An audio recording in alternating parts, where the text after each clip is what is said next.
Hello everyone, welcome to the channel. Before we dive into the horror, I know many of you watch these stories to fall asleep. So before you drift off, I'd like to ask for your support by subscribing to the channel. Your subscription is very important to us, so please subscribe to help us out. Also, it would be great if you could leave a comment telling us where in the world you're watching from. We'd love to know where our stories are reaching. Hit the like button, get comfortable, and let's begin the hour of horror. The elevator doors slid open with a soft ding, revealing a dimly lit hallway. Olivia stepped out, her arms laden with boxes, the weight of her failed marriage finally lifting from her shoulders. The scent of fresh paint and new carpeting filled her nostrils as she made her way down the corridor, her footsteps muffled against the plush flooring. Apartment 13B. This was it. Her new home, her fresh start. Olivia fumbled with her keys, trying to balance the boxes while unlocking the door. As she pushed it open, she felt a rush of cool air brush against her face. The apartment lay before her, bathed in the warm glow of the setting sun filtering through large windows. "Home sweet home," she murmured to herself, a mix of excitement and apprehension coloring her voice. She set the boxes down on the hardwood floor with a thud, the sound echoing in the empty space. Olivia took a moment to survey her new domain. The open-plan living area was spacious, with high ceilings and modern fixtures. To her right, a sleek kitchen with granite countertops beckoned. A hallway to her left presumably led to the bedroom and bathroom. As Olivia began to unpack, a sense of unease crept over her, like unseen eyes watching her every move. She shook her head, trying to dispel the feeling. "Get it together, Liv," she chided herself. "It's just new place jitters." The unpacking process was therapeutic. Each item she placed in its new home felt like another step towards reclaiming her life. Photos of friends and family found their places on shelves, while her collection of well-worn books filled the built-in bookcase. As night fell, Olivia ordered takeout and sat cross-legged on the floor, surrounded by half-empty boxes. She pulled out her phone and dialed a familiar number. "Hey sis," she said when the call connected. "I'm all moved in." "That's great, Liv," her sister Rachel replied enthusiastically. "How's the new place?" Olivia glanced around, that nagging feeling of unease returning. "It's nice, spacious, modern, but," Rachel prompted, sensing her hesitation. "I don't know," Olivia sighed. "It's probably nothing, just feels a bit off somehow." "Off how? Like I'm not alone?" Olivia laughed nervously. "God, that sounds crazy, doesn't it?" "Pang. New places can feel weird at first," Rachel reassured her. "Give it time. You've been through a lot, miss. It's normal to feel a bit unsettled." "Yeah, you're right," Olivia agreed, though the knot in her stomach didn't loosen. "Listen, I should go. Still got a ton of unpacking to do." "Okay, sis. Take care. And call me if you need anything." "Alright, will do. Love you, Rach." "Love you too, Liv." As Olivia ended the call, a chill ran down her spine. The apartment suddenly felt colder, the shadows in the corners deeper. She shook her head, trying to dispel the feeling. "It's just an adjustment period," she told herself firmly. She decided a hot shower might help calm her nerves. As she made her way to the bathroom, Olivia couldn't shake the feeling that the hallway seemed longer than she remembered from her initial tour of the apartment. She chalked it up to fatigue and pushed open the bathroom door. The steam from the shower filled the small space, fogging up the mirror. As Olivia stepped under the hot water, she felt some of the tension leave her body. She closed her eyes, letting the water cascade over her face, washing away the stress of the move. But as she opened her eyes, a jolt of panic shot through her.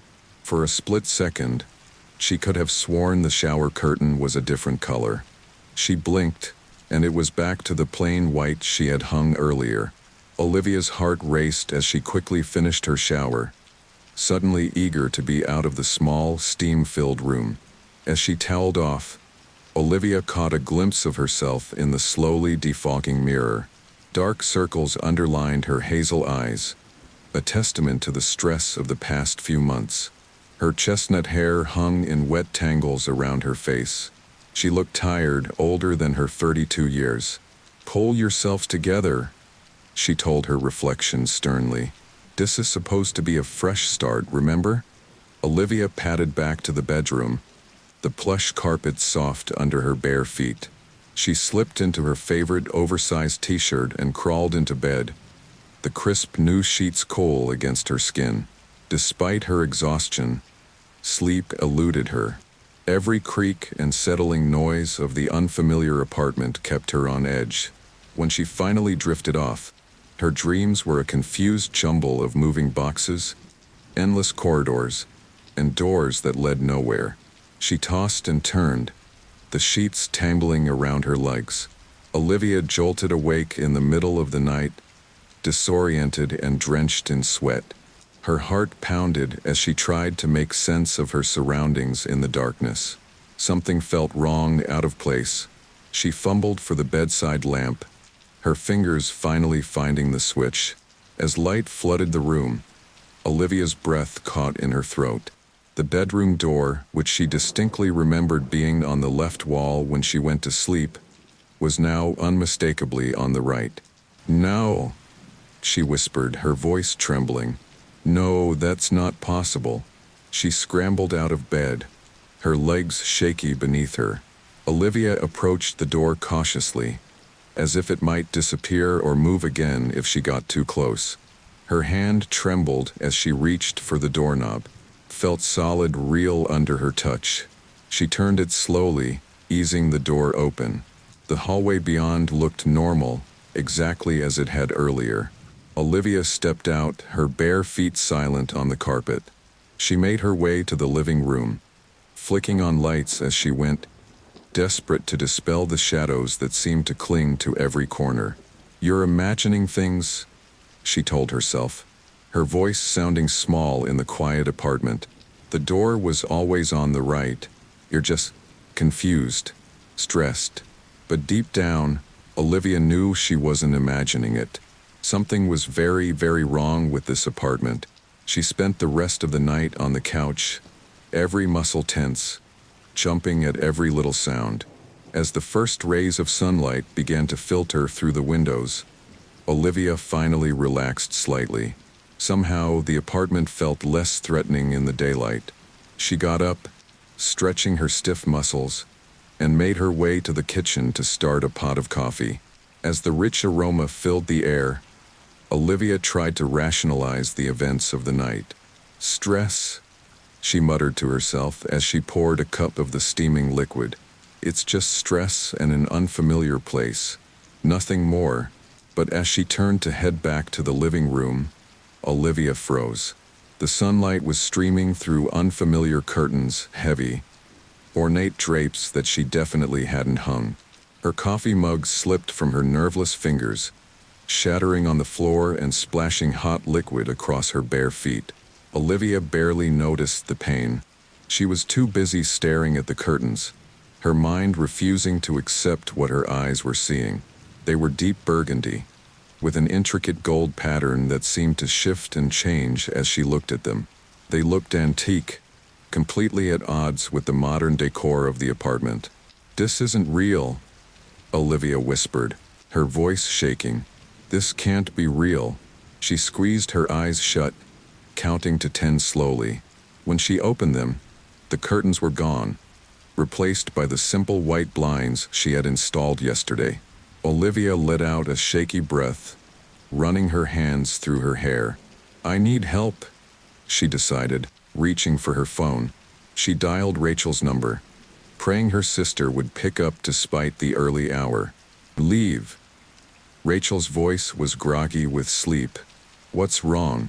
It's not even 7 a.m. "Rach, I need you to come over," Olivia said, trying to keep her voice steady. "Please. Something's not right here." There must have been something in her tone that conveyed her distress. because Rachel's voice immediately sharpened. "I'm on my way. Just stay calm, okay? I'll be there as soon as I can." As Olivia ended the call, she couldn't shake the feeling that she was being watched. She turned slowly, surveying the apartment. Everything looked normal now, but she couldn't trust her own eyes anymore. "What is happening to me?" she whispered to the empty room. The wait for Rachel felt interminable. Olivia paced the apartment, afraid to sit still, afraid to let her guard down for even a moment. When the doorbell finally rang, she nearly jumped out of her skin. She rushed to the door, yanking it open. Rachel stood there, concern etched on her face. "Leave. What's going on?" Olivia pulled her sister into a tight hug, tears of relief springing to her eyes. "Oh, Rach, I think I'm losing my mind." As she ushered her sister inside, Olivia couldn't shake the feeling that this was just the beginning. Something was very wrong with this apartment, and she was trapped in the middle of it. Little did she know, her nightmare was only just beginning. The gentle rustle of plastic bags filled the air as Olivia fumbled with her keys, struggling to unlock her apartment door while balancing an armful of groceries. She'd spent the morning with Rachel, trying to convince both her sister and herself that the events of the previous night were nothing more than stress-induced hallucinations. The shopping trip had been Rachel's idea, a normal, mundane activity to ground Olivia in reality. As the lock finally clicked open, Olivia shouldered her way into the apartment, kicking the door shut behind her. She turned, ready to make her way to the kitchen, when she froze, the blood draining from her face. The couch had moved. It wasn't a dramatic change. The large, gray sectional had simply shifted about 2 feet to the left, now sitting at an odd angle to the coffee table. But Olivia knew with absolute certainty that this was not how she had left it. The grocery bags slipped from her nerveless fingers, apples and cans rolling across the hardwood floor. Olivia stood rooted to the spot, her heart pounding in her chest as she stared at the misplaced furniture. "No," she whispered, her voice trembling. "Blo, deal, ilo, this isn't happening." She squeezed her eyes shut, counting to 10 slowly, just as she had done that morning with the curtains. But when she opened them again, the couch remained stubbornly out of place. With shaking hands, Olivia pulled out her phone and dialed Rachel's number. It went straight to voicemail. "Rach," she said, trying to keep her voice steady. "It's happening again. The couch. It's moved. I know how that sounds, but I swear I'm not crazy. Please call me back as soon as you can." As she ended the call, a chill ran down Olivia's spine. The apartment suddenly felt colder, the air heavy with an unseen presence. She wrapped her arms around herself, eyes darting around the room, half expecting to see something or someone lurking in the shadows. "Get a grip, Olivia," she muttered to herself. "There has to be a logical explanation for this." Forcing herself to move, she began picking up the scattered groceries. The mundane task helped calm her nerves, if only slightly. As she put away the last of the food, Olivia resolved to get to the bottom of this mystery. She spent the rest of the afternoon meticulously measuring and photographing every room in the apartment, determined to document any future changes. By the time evening fell, she had filled several pages of a notebook with dimensions and sketches. Exhausted, both physically and mentally, Olivia collapsed onto the still misplaced couch. She stared at the ceiling, her mind racing with possibilities, each more outlandish than the last. Could the apartment be built on some kind of shifting foundation? Was there someone playing an elaborate prank on her? Or was she truly losing her grip on reality? As the questions swirled in her head, Olivia's eyelids grew heavy. Despite her best efforts to stay awake, she soon drifted off into an uneasy sleep. The sound of footsteps jolted her awake. Olivia sat up, her heart pounding. The apartment was dark, the only light coming from the city beyond her windows. She fumbled for her phone, squinting at the bright screen. 2:37 nachts. There it was again, the unmistakable sound of footsteps in the hallway outside her apartment. Slow, measured steps that seemed to pause right outside her door. Olivia held her breath, straining her ears. The footsteps resumed, moving past her door and continuing down the hall. Then, impossibly, they seemed to be coming from inside the apartment. "To know?" she called out, her voice barely above a whisper. "Is someone there?" No response came, but the footsteps continued. They sounded closer now, as if someone was walking up and down the hallway leading to her bedroom. Olivia's mind raced. Should she call the police? But what would she tell them? That she heard ghostly footsteps in her apparently haunted apartment? Gathering every ounce of courage she possessed, Olivia stood up. Her legs felt like jelly beneath her as she made her way towards the hallway. She flicked on the light switch, half expecting to see an intruder.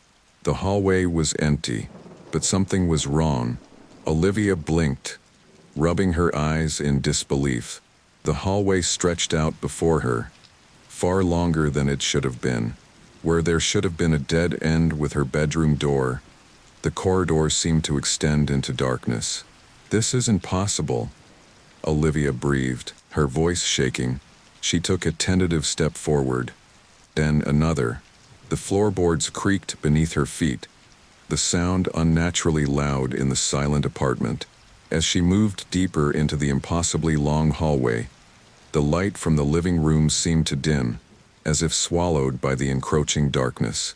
Olivia's breath came in short, panicked gasps. She wanted to turn back, to run out of the apartment and never return. But a morbid curiosity pushed her forward. She had to know what was at the end of this corridor that shouldn't exist. As she neared the point where her bedroom should have been, Olivia saw something that made her blood run cold. A door materialized out of the darkness, old and weathered, its paint peeling. It looked nothing like the modern doors in the rest of her apartment. Her hand trembled as she reached for the doorknob. It was ice cold to the touch, sending a shiver through her body. Olivia hesitated, her instincts screaming at her to turn back. But she had come too far to stop now. Taking a deep breath, she turned the knob and pushed the door open. The room beyond was not her bedroom. It was a child's room frozen in time. Dust motes danced in the pale moonlight that filtered through lace curtains. A small bed with a faded quilt stood against one wall, surrounded by shelves filled with old toys and books. Olivia stepped inside, her mind struggling to process what she was seeing. The room looked like it hadn't been touched in decades. A porcelain doll sat on a rocking chair, its glassy eyes seeming to follow her as she moved. On a small desk, Olivia noticed a diary. Her hands shook as she picked it up, the leather cover cracked with age. She opened it to the last entry, dated June 15th, 1954. "Dear Diary," she read aloud, her voice barely a whisper. "Mommy and Daddy are fighting again. I'm scared. I wish I could make them stop. Maybe if I'm really good, they'll love each other again. Maybe if I'm really good, they'll love me again." Olivia's heart ached for the child who had written those words. She turned the page, but the rest of the diary was blank. What had happened to the little girl? Why had she stopped writing? A sudden chill ran down Olivia's spine. She felt as if she was intruding on something private, something tragic. She carefully placed the diary back on the desk and turned to leave. But the door was gone. Where the entrance had been, there was now only a solid wall. Panic rose in Olivia's throat as she frantically searched for a way out.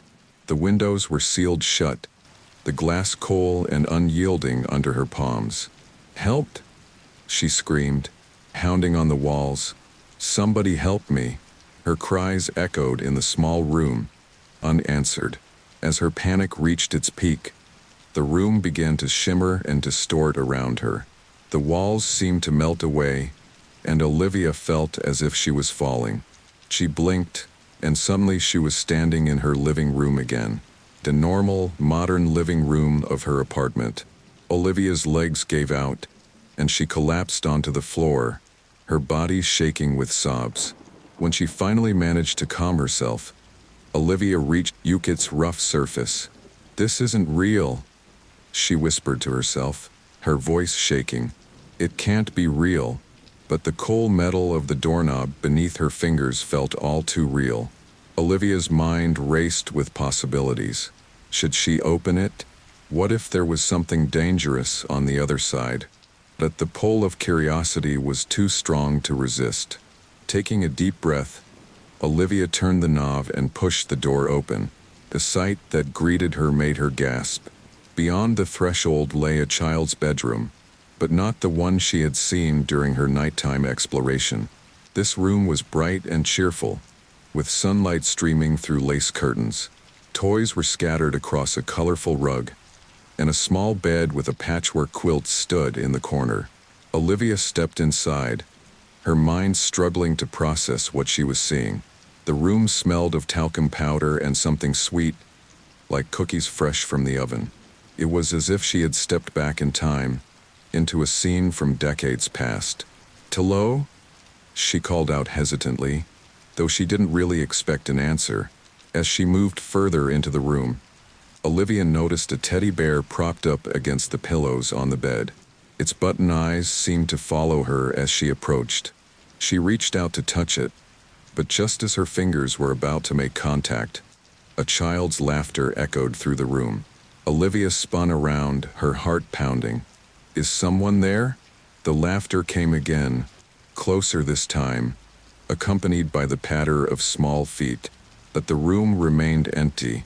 Suddenly, the atmosphere changed. The sunlight dimmed, and shadows began to creep across the walls.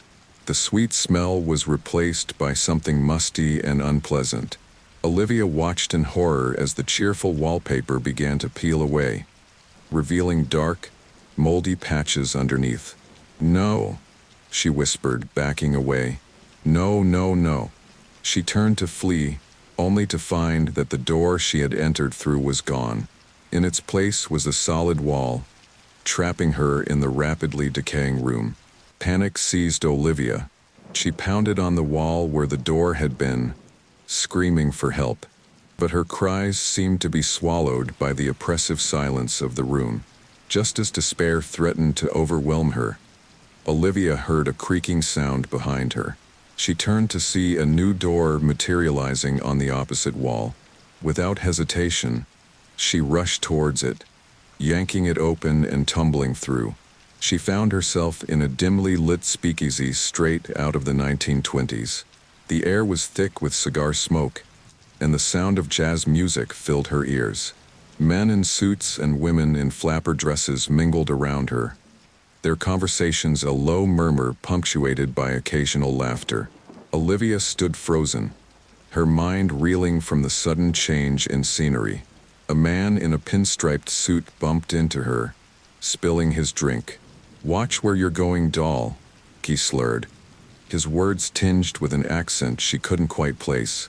"I'm sorry," Olivia stammered. I'm not supposed to be here." The man squinted at her, taking in her modern clothing. "You sure ain't, sweetheart. Better scram before the bulls show up." Olivia nodded, her eyes darting around the room, searching for an exit. She spotted a door behind the bar and made her way towards it, weaving through the crowd of oblivious partygoers. As she reached for the door handle, a woman's voice caught her attention. "You shouldn't be here, you know. It's not safe." Olivia turned to see a beautiful woman in a beaded dress, her dark hair styled in a perfect bob. There was something ethereal about her, as if she wasn't quite solid. "Who are you?" Olivia asked, her voice barely above a whisper. "What is this place?" The woman's eyes were sad as she replied, "This is a memory, honey, a moment frozen in time, but it's not yours to linger in. You need to find your way back." Before Olivia could ask more questions, the woman faded away like mist. The music grew louder, more frantic, and the crowd seemed to press in around her. Olivia yanked the door open and stumbled through. She found herself in her own living room once again, gasping for breath.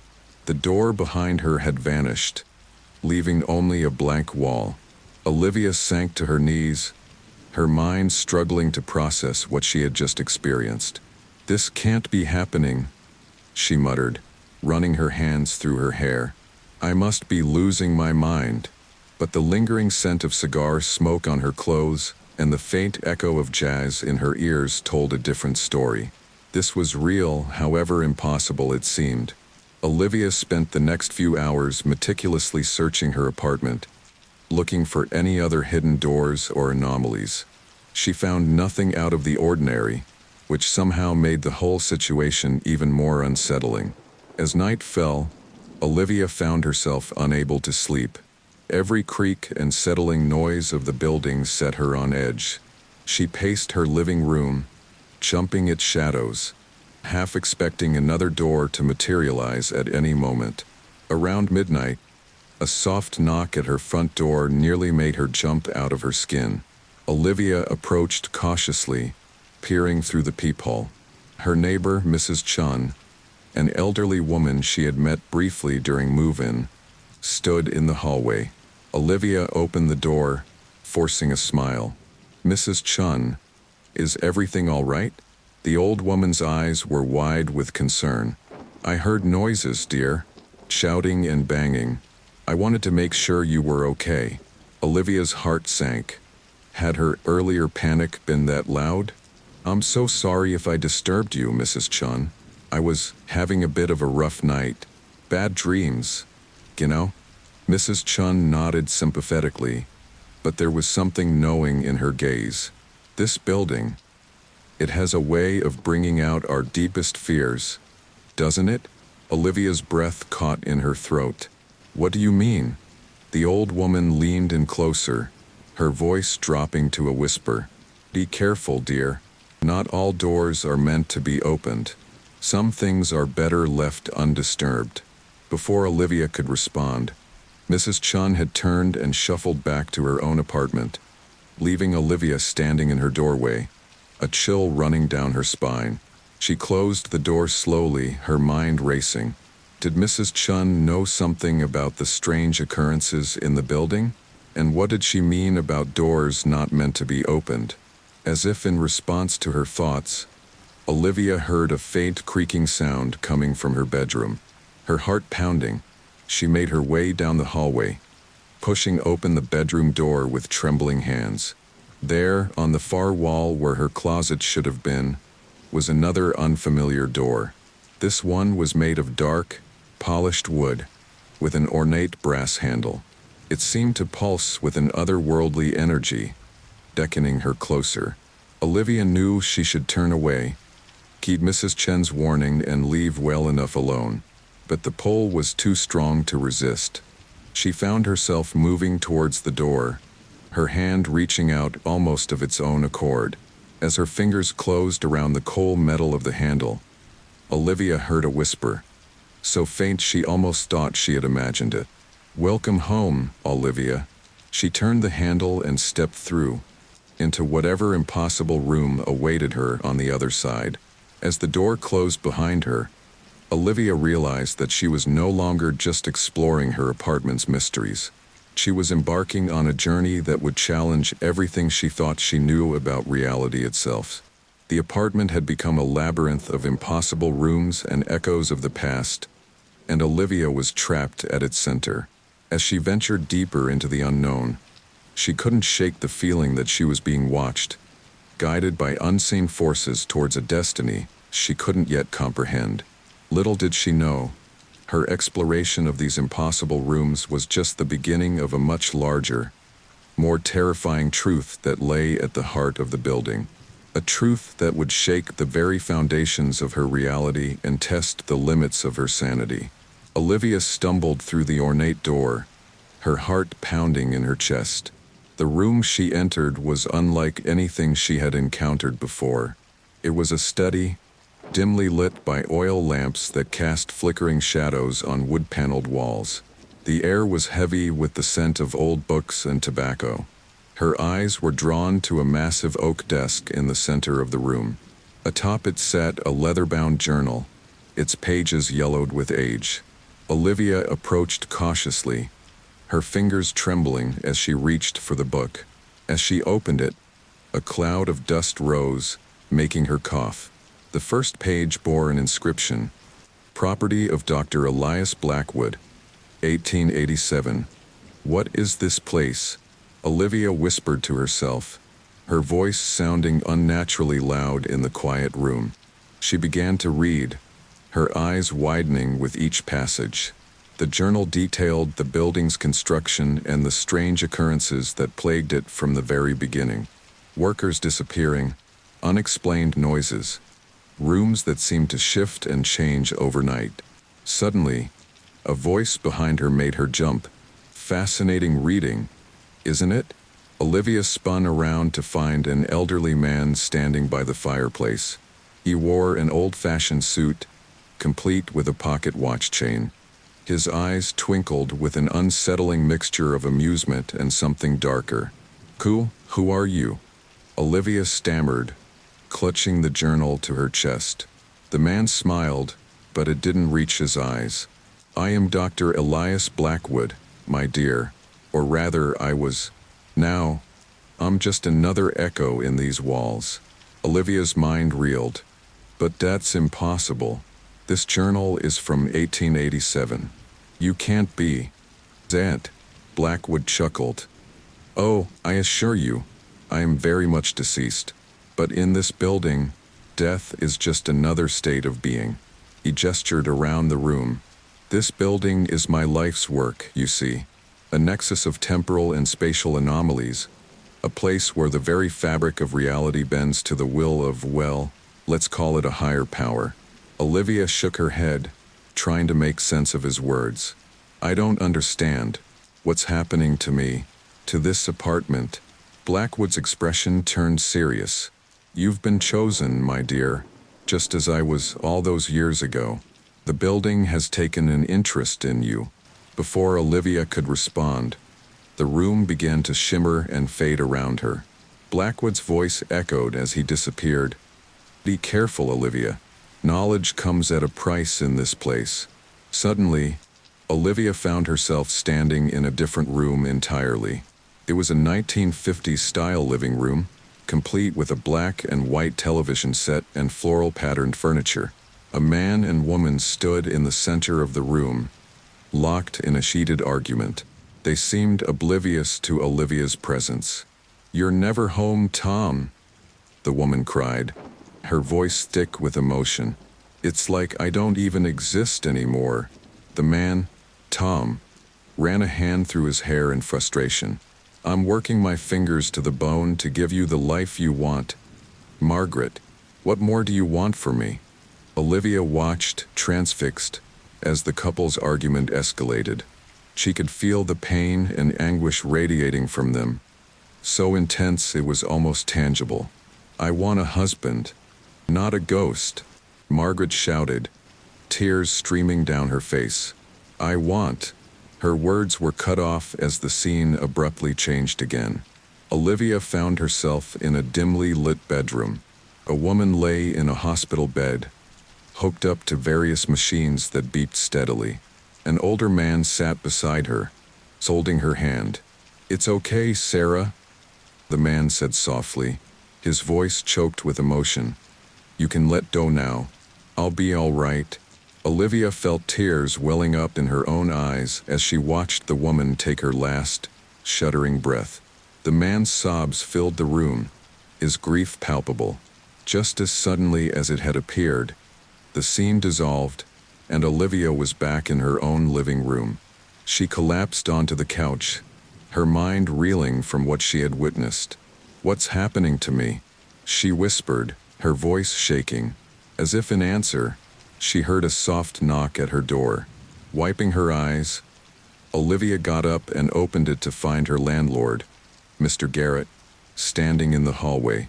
His usual jovial expression was replaced by one of concern. "Ms. Reeves," he said, his voice low, "May I come in? I think it's time we had a talk." Olivia nodded mutely, stepping aside to let him enter. Mr. Garrett looked around the apartment, his eyes lingering on the spots where the impossible doors had appeared. "You've seen them, haven't you?" he asked, turning to face her. "The rooms that shouldn't exist. The echoes of the past." Olivia's eyes widened. You know about them?" Mr. Garrett sighed heavily, sinking into an armchair. "I've been the caretaker of this building for over 30 years, Ms. Reeves. I've seen things that would make most people question their sanity." He leaned forward, his eyes intense. "This building, it's not like any other. It exists in a sort of liminal space, a place where the boundaries between past, present, and future blur." Olivia sat across from him, her mind racing. Why? How is this possible?" "That's the million-dollar question," Mr. Garrett replied with a wry smile. "Some say it's built on a convergence of ley lines. Others believe it's a gateway to other dimensions. Me? I think it's alive in its own way, and it chooses certain people to interact with." "Interact?" Olivia echoed, a chill running down her spine. Mr. Garrett nodded solemnly. "The building shows you things, Ms. Reeves. Moments of intense emotion, fragments of lives lived and lost within these walls. It feeds on those emotions, grows stronger with each new story it absorbs." Olivia thought back to the scenes she had witnessed, the arguing couple, the dying woman. "But why me? Why now?" "Dat, I can't tell you," Mr. Garrett said, shaking his head. "But I can say this, you're not the first to experience these things, and you won't be the last. The question is, what will you do with what you've seen?" Before Olivia could respond, a low rumbling sound filled the apartment. The walls seemed to vibrate, and for a moment, Olivia thought she saw faces pressing against the surface, mouths open in silent screams. Mr. Garrett stood up abruptly. "I've said too much. It doesn't like when we talk about it openly." He made his way to the door, pausing with his hand on the knob. "Be careful, Ms. Reeves. And remember, not all doors are meant to be opened." With that cryptic warning, he left, leaving Olivia alone with her swirling thoughts. She spent the next few hours pacing her apartment, trying to make sense of everything she had learned. The building was alive, feeding on emotions and memories, and for some reason it had chosen her. As night fell, Olivia found herself drawn to the spot where she had first seen the impossible door. She placed her hand on the wall, feeling the subtle vibration beneath her palm. "What do you want from me?" she whispered. In response, the wall seemed to ripple under her touch. A seam appeared, widening into a doorway. Beyond it, Olivia could see a swirling vortex of images, snippets of lives lived and lost, moments of joy and heartbreak, all blending together in a dizzying kaleidoscope. She knew she should turn away, heed the warnings she had been given, but the pull was too strong to resist. With a deep breath, Olivia stepped through the doorway and into the maelstrom of memories.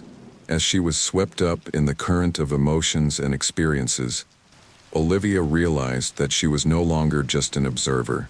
She was becoming a part of the building's story, her own fears and desires merging with the echoes of the past. In that moment, standing at the threshold between reality and something far stranger, Olivia understood that her life would never be the same. She was inextricably linked to this impossible building now, for better or for worse. As the vortex of memories swirled around her, Olivia caught glimpses of faces, some familiar, some strange. She saw Dr. Blackwood, his eyes gleaming with mad curiosity. She saw the arguing couple, their anger giving way to reconciliation. She saw the dying woman, peaceful in her final moments. And then, startlingly, she saw herself not as she was now, but as she might be, older, wiser, with an air of mystery about her. This future Olivia turned to look directly at her, a knowing smile on her face. "Welcome home," the vision whispered, echoing the words Olivia had heard earlier. With a gasp, Olivia found herself back in her living room, the impossible door gone as if it had never existed. But she knew now that it would return. The building had chosen her, and her journey into its mysteries was only beginning.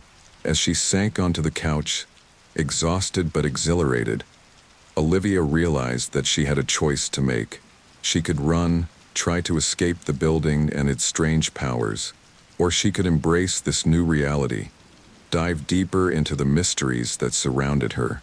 In her heart, she already knew which path she would choose.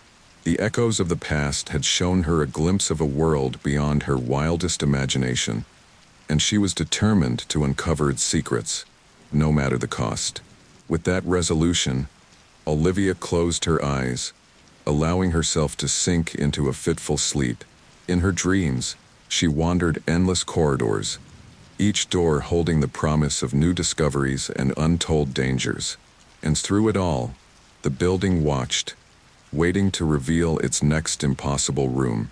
Olivia woke with a start, her heart pounding. The dream lingered, vivid and unsettling. She had been wandering through an endless maze of corridors, each turn revealing new horrors and wonders. As she sat up, rubbing her eyes, she realized with a jolt that she wasn't in her bedroom. Somehow, during the night, she had ended up in the living room, curled up on the couch. The events of the previous day came rushing back, the impossible rooms, the echoes of the past, her conversation with Mr. Garrett. It hadn't been a dream after all. Olivia stood, her legs shaky beneath her. She needed answers, and she knew just where to start. With determined steps, she made her way to Mr. Garrett's apartment on the ground floor. Her knock was met with silence. She tried again, louder this time. "Mr. Garrett? It's Olivia Reeves. We need to talk." Finally, she heard movement inside. The door opened a crack, revealing Mr. Garrett's haggard face. He looked like he hadn't slept in days, his eyes bloodshot and his hair disheveled. "Ms. Reeves," he said, his voice hoarse, "I was hoping you wouldn't come." Olivia pushed the door open wider, her resolve strengthening. "I need to know more, Mr. Garrett, about the building, about what's happening to me. Please." Mr. Garrett sighed heavily, stepping aside to let her in. His apartment was cluttered with books, old newspapers, and strange artifacts. The walls were covered in maps and diagrams, all centered around a large blueprint of the building. "I suppose it was inevitable," Mr. Garrett muttered, collapsing into an armchair. "Once the building chooses someone, there's no going back." Olivia remained standing, her eyes darting around the room. "What do you mean, chooses? And why me?" Mr. Garrett leaned forward, his eyes intense. "This building, Ms. Reeves, is more than just bricks and mortar. It's a living entity, a nexus of pain and suffering that has existed for centuries. It feeds on human emotion, particularly the darkest and most intense feelings we experience." He gestured to the blueprint on the wall. "The layout you see is just an illusion. The true structure of this place defies our understanding of physics and reality." Olivia's mind reeled as she tried to process this information. But why does it need to feed? And why show me these echoes of the past? Mr. Garrett's expression darkened. "The building needs human emotion to sustain itself, to grow stronger. As for why it chose you," he paused, studying her face. "Tell me, Ms. Reeves, have you experienced great loss or pain recently?" Olivia felt a lump form in her throat. I went through a divorce. It was messy, painful. I thought moving here would be a fresh start." Mr. Garrett nodded grimly. "The building is drawn to those who carry deep emotional wounds. It offers a twisted form of catharsis, a chance to confront and relive past traumas. But be warned, Ms. Reeves, This process can be dangerous, even fatal. A chill ran down Olivia's spine. Fatal? Cow. Some tenants have lost themselves in the visions, unable to distinguish reality from the building's illusions, Mr. Garrett explained. Others have been driven mad by what they've seen, and a few have simply disappeared, absorbed into the very walls of this place. Olivia felt her knees weaken, and she sank into a nearby chair. Is there no way to stop it? To escape? Mr. Garrett's laugh was hollow, devoid of humor. Escape? All Ms. Reeves, don't you see? We're all trapped here, whether we know it or not. The building's influence extends far beyond these walls. It's woven into the very fabric of our reality. He stood suddenly, moving to a locked cabinet in the corner of the room. With shaking hands, he retrieved a small, ornate key. There is, however, a way to understand it better, to see the true nature of this place. Olivia watched as he unlocked a hidden compartment, revealing a strange device. It looked like a cross between an antique compass and a pocket watch, its surface etched with arcane symbols.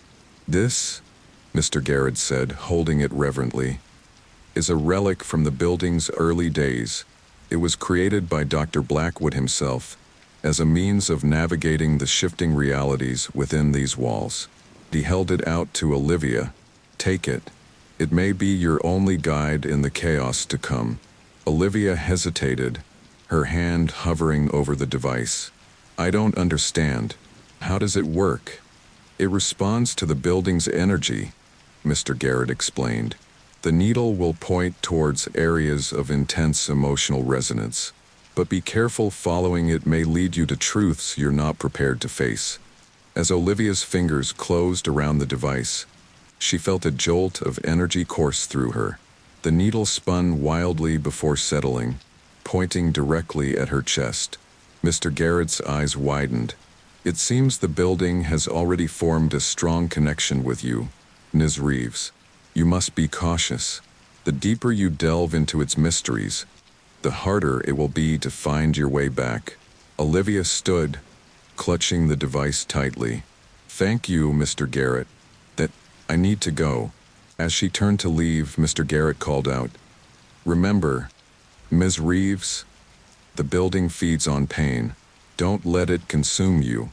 With those ominous words ringing in her ears, Olivia left Mr. Garrett's apartment and made her way back to her own. Her mind was a whirlwind of questions and fears, but beneath it all, a sense of determination grew. She would uncover the truth about this place, no matter the cost. As she entered her apartment, Olivia felt a shift in the air. The walls seemed to pulse with an unseen energy, and she could have sworn she heard distant whispers echoing through the rooms.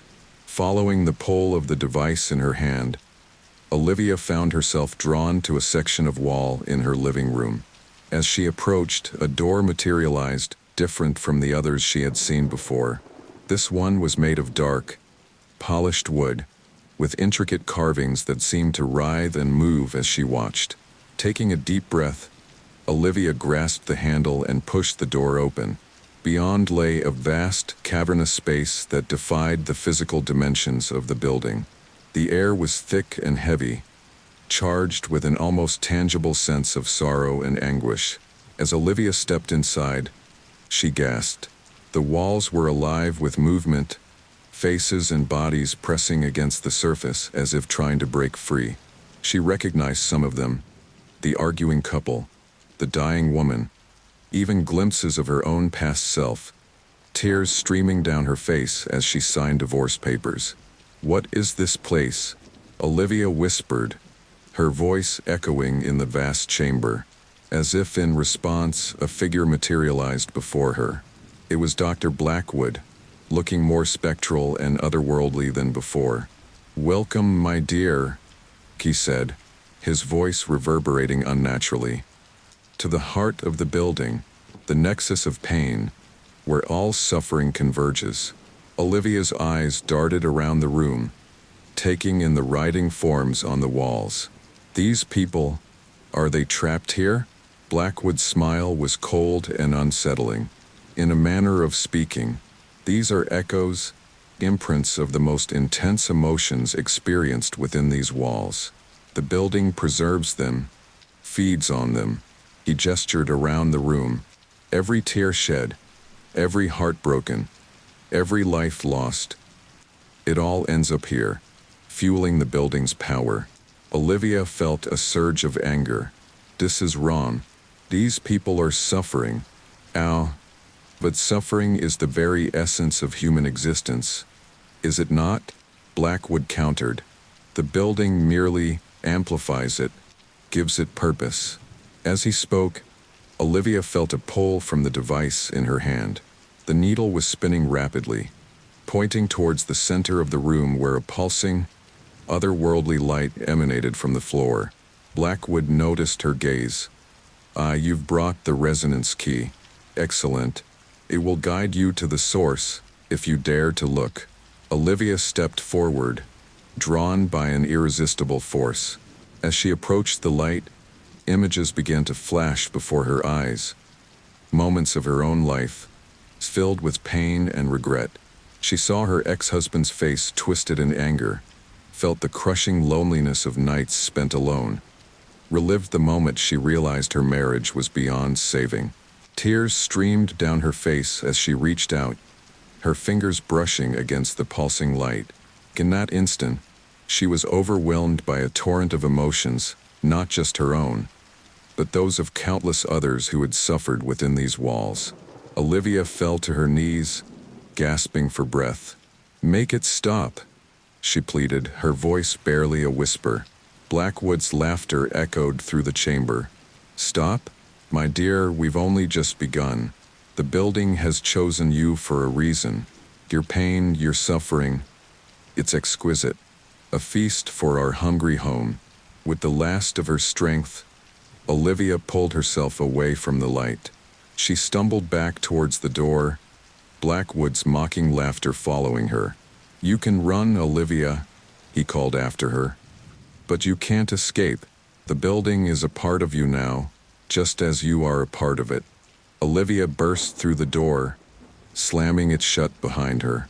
She collapsed on the floor of her living room, her body shaking with sobs.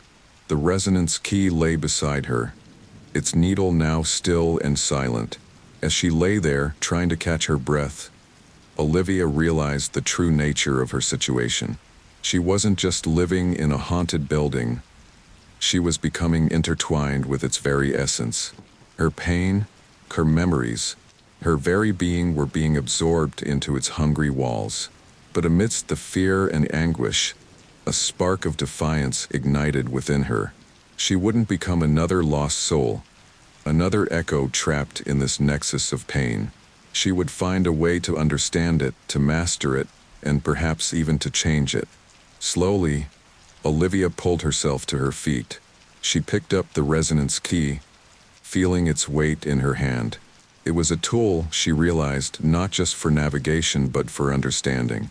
With it, she might be able to unravel the building's mysteries and find a way to help those trapped within its walls. As she looked around her apartment, Olivia saw it with new eyes. The walls weren't just walls anymore. They were membranes, thin veils between realities, and she was the key to navigating them. "I'm not giving up," she said aloud, her voice growing stronger. "I'll find a way to end this, to free everyone trapped here." The walls seemed to pulse in response, as if the building itself was acknowledging her challenge. Olivia knew the path ahead would be difficult and dangerous, but she was determined to see it through. She was no longer just Olivia Reeves, recent divorcee looking for a fresh start. She was now an explorer of impossible spaces, a navigator of pain and memory, and perhaps the only hope for those lost in the building's twisted architecture. As night fell, Olivia began to prepare herself for the journey ahead. She knew that each new day would bring fresh horrors and challenges, but armed with the resonance key and her own growing understanding of the building's nature, she was ready to face whatever lay ahead. The nexus of pain had revealed itself to her, and Olivia was determined to unravel its secrets, no matter the cost to her own sanity and soul.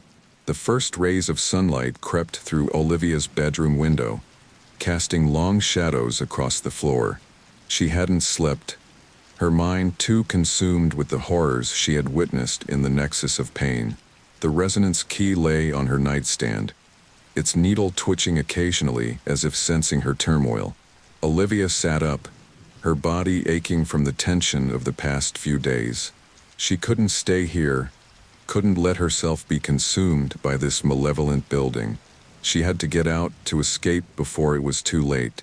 With renewed determination, Olivia began to pack. She threw clothes haphazardly into a suitcase, not caring about neatness or organization. All that mattered was getting away as quickly as possible. As she zipped up the suitcase, a soft knock at the door made her freeze. "Olivia, are you there?" It was Rachel's voice, filled with concern. Olivia's heart raced. She had completely forgotten that her sister was coming to help her move some furniture.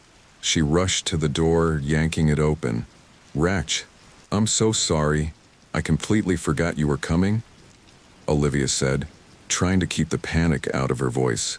Rachel's brow furrowed as she took in Olivia's disheveled appearance and the packed suitcase behind her. "Liv, what's going on? Are you leaving?" Olivia nodded frantically. "I can't stay here, Rach. This place, it's not right. I need to get out." Rachel stepped inside, closing the door behind her. "Slow down, sis. What do you mean it's not right? What's happened?" Olivia took a deep breath, trying to find the words to explain the inexplicable. "You'll think I'm crazy, but this building, it's alive somehow. It shows me things, terrible things. I've seen rooms that shouldn't exist, people from the past. Is feeding on pain and suffering, and I think it wants me to be a part of it." She expected Rachel to laugh, to tell her she was being ridiculous. Instead, her sister's face paled. "Oh, Liz," she whispered. "I was afraid this might happen." Olivia stared at her sister in shock. "What? You know about this?" Rachel nodded slowly. "Not everything, but when you told me about the strange things you were experiencing, I did some research. This building has a history, Olivia. People have been reporting weird occurrences here for decades. Disappearances, strange noises, rooms that change overnight." Olivia felt a mix of relief and frustration wash over her. "Why didn't you tell me?" "I didn't want to scare you," Rachel admitted, "and part of me hoped it was just stress, that you'd settle in and everything would be fine. But now," she looked around the apartment, her eyes wary. "We need to get you out of here." Olivia nodded, grabbing her suitcase. "Let's go."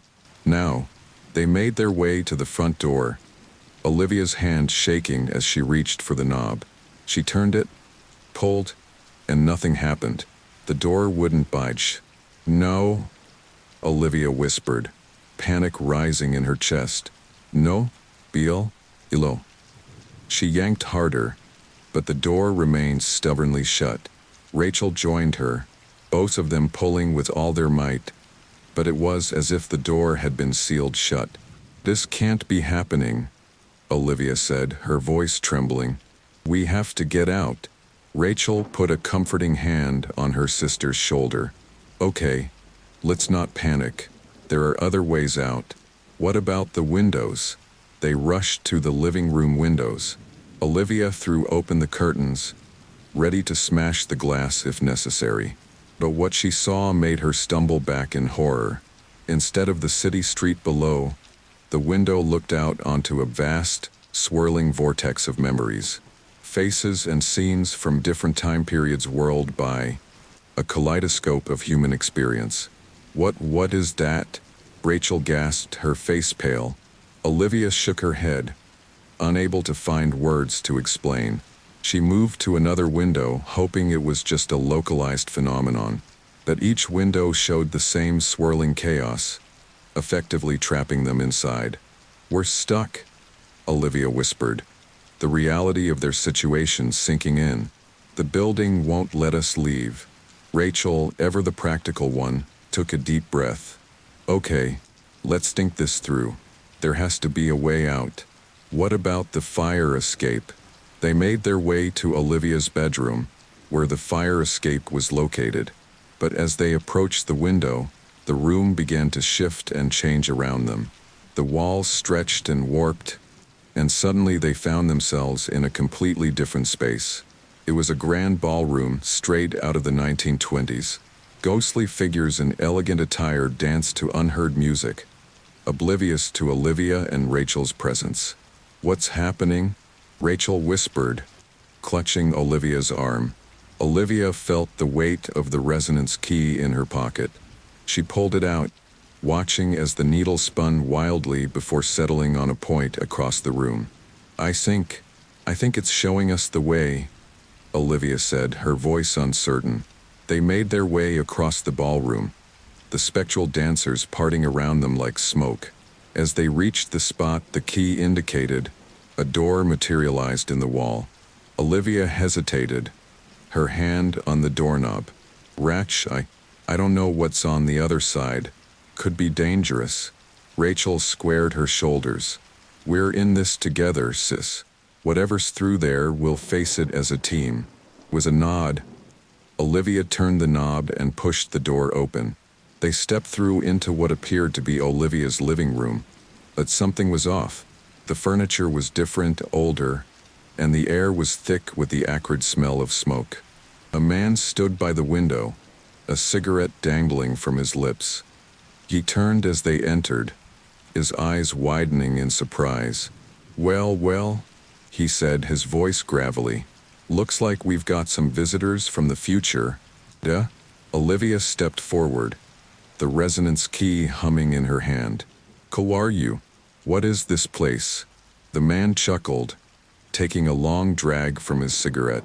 "Name's Frank Callahan. And this is my apartment." Or it was back in 54. Rachel gasped. 1954? But how? Frank shrugged. "Time's a funny thing in this building, ladies.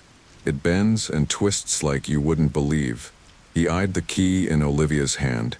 "I see you've got old Blackwood's toy there. Careful with that thing. It'll show you truths you might not be ready for." Olivia's mind raced.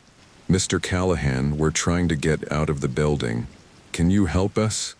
Frank's expression turned grim. "Get out? Oh, sweetheart. Don't you know? There is no out. This place, it's got its hooks in you now. The best you can hope for is to learn to navigate it, to find the quiet spaces between the chaos." As he spoke, the room began to shift again. The walls rippled like water, and suddenly they were standing in a hospital room. A woman lay in the bed, her face gaunt and pale. A younger version of Frank sat beside her, holding her hand. "Sarah?" the young Frank whispered, his voice choked with emotion. "Please, don't leave me." Olivia felt a lump form in her throat as she watched the scene unfold. The woman, Sarah, took a shuddering breath, her eyes focusing on Frank. "It's okay, my love," she said, her voice barely audible. "I'm not afraid. Just remember me. Keep me alive in your heart." As Sarah's eyes closed for the last time, the older Frank turned to Olivia and Rachel, tears in his eyes. "This is what the building does," he said softly. "It traps us in our most painful moments, feeding off our grief and regret." The room shifted again, and they were back in Olivia's living room. Frank was gone, but the heavy weight of what they had witnessed hung in the air. Rachel turned to Olivia, her face pale. "Liv, what are we going to do? How can we fight something like this?" Olivia clutched the resonance key tightly, feeling its energy pulse through her. "I don't know, Ratch, but we can't give up. There has to be a way to understand this place, to maybe even change it." As if in response to her words, the key began to glow, its needle spinning rapidly. A door appeared on the far wall, unlike any Olivia had seen before. It was made of a material that seemed to absorb light, its surface rippling like black water. "I think," Olivia said slowly, "it wants us to go through there." Rachel shook her head. "Leap, lo. We don't know what's on the other side. Could be a trap." Olivia turned to her sister, her eyes filled with a mixture of fear and determination. "You're right, we don't know. But staying here, trying to find a way out that doesn't exist, that's not the answer. If we want to survive this, to maybe even find a way to end it, we need to go deeper." She held out her hand to Rachel. "Are you with me?" Rachel hesitated for a moment, then nodded, taking Olivia's hand. "Always, sis. Whatever happens, we face it together." They approached the door, its surface seeming to pulse with an otherworldly energy. Olivia reached out, her fingers trembling as they touched the rippling blackness. The moment her skin made contact, the door dissolved, enveloping them in darkness. Olivia felt a sensation of falling, of being pulled in every direction at once. Rachel's hand tightened in hers as they plunged into the unknown. As they fell, Olivia heard whispers all around them, fragments of lives lived and lost, echoes of pain and joy, love and heartbreak. She realized that they were traveling through the very essence of the building, through the collective experiences of all who had ever called it home. When the darkness finally receded, Olivia and Rachel found themselves in a vast, cavernous space. The walls pulsed with a faint, reddish light, and in the center of the room stood a massive, crystalline structure that seemed to be the source of the building's power. "Oh my God," Rachel whispered, her voice filled with awe and terror. "What is this place?" Olivia felt the resonance key grow hot in her hand, its needle pointing directly at the crystal. "I think," she said, her voice barely audible, "we've found the heart of the building." As they stood there, facing the source of all the pain and suffering they had witnessed, Olivia realized that their escape attempt had led them to something far more significant. They hadn't just been trying to leave the building, they had been guided here, to the very core of its being. Now, standing before the pulsing heart of this impossible place, Olivia knew that their real journey was only just beginning. The path ahead would be fraught with danger and unimaginable challenges, but it was a path they had to take. For in this heart of darkness lay the key to understanding the building's true nature, and perhaps the power to change it forever. The pulsing, crystalline heart of the building loomed before Olivia and Rachel, its otherworldly light casting long, shifting shadows across the cavernous chamber. Time seemed to lose all meaning in this place. They could have been standing there for minutes or hours, transfixed by the hypnotic rhythm of the crystal's glow. Olivia felt the resonance key grow hot in her hand, its needle quivering as if struggling against some unseen force. She took a tentative step forward, drawn by an irresistible pull. "Liv, wait," Rachel said, her voice tight with fear. "We don't know what that thing will do to you." But Olivia barely heard her sister's warning. The crystal's pulsing had synchronized with her heartbeat, and she could hear whispers emanating from its core, countless voices, layered over each other in a cacophony of emotion. As she approached, individual voices began to stand out from the din. Olivia gasped as she recognized one of them. "Mom," she whispered, her eyes wide with disbelief. The crystal's surface rippled, and suddenly Olivia was no longer in the chamber. She found herself standing in her childhood home, watching a scene from her past unfold before her. Her younger self, no more than 10 years old, sat at the kitchen table, tears streaming down her face.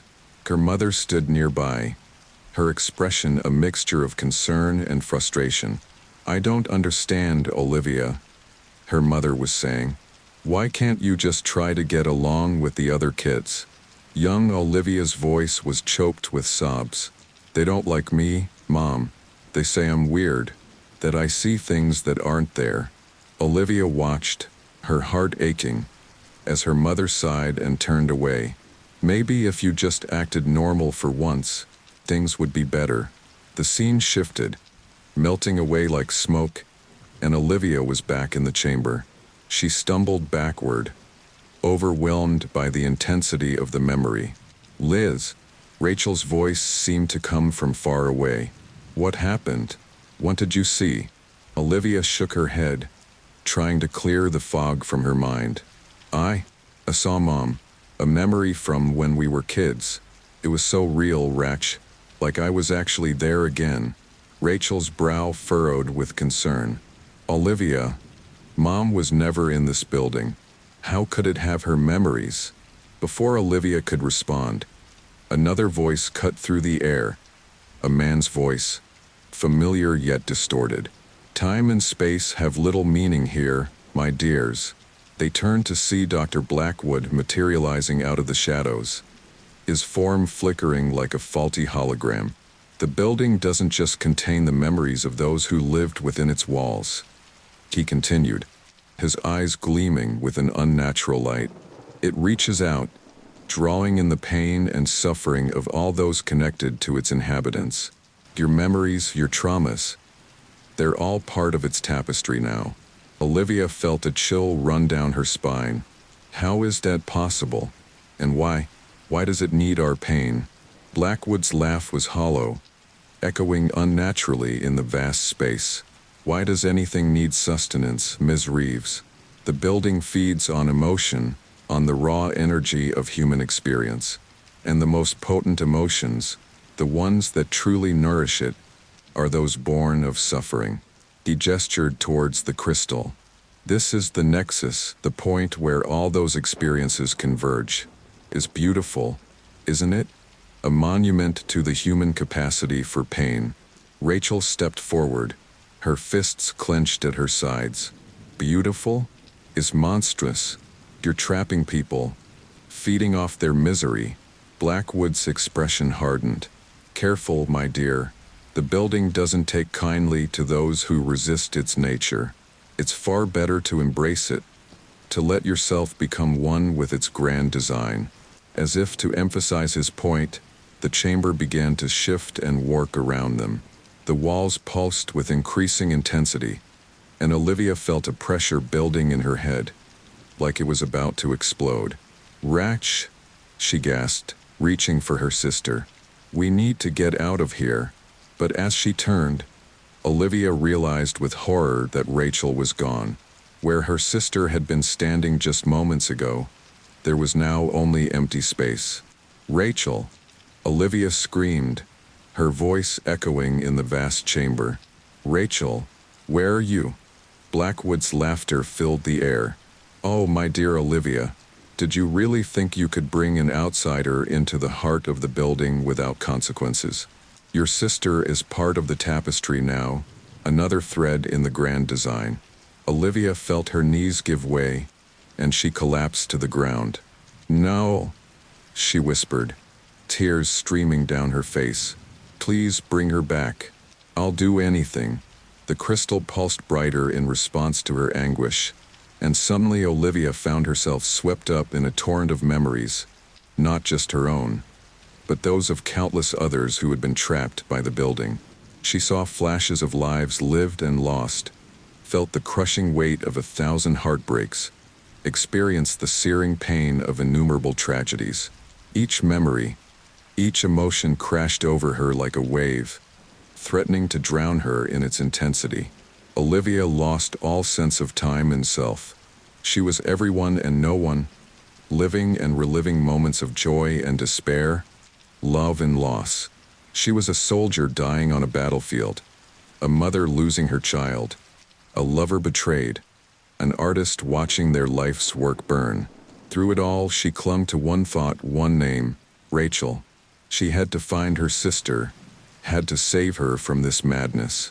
When Olivia finally regained some semblance of awareness, she found herself back in her apartment. The familiar surroundings felt alien now, as if she was seeing them through someone else's eyes. She stumbled to her feet, her head spinning. Rachel? She called out, her voice hoarse. Rachel, are you here? There was no response, but Olivia noticed something on the coffee table. a framed photograph she didn't recognize. With trembling hands, she picked it up.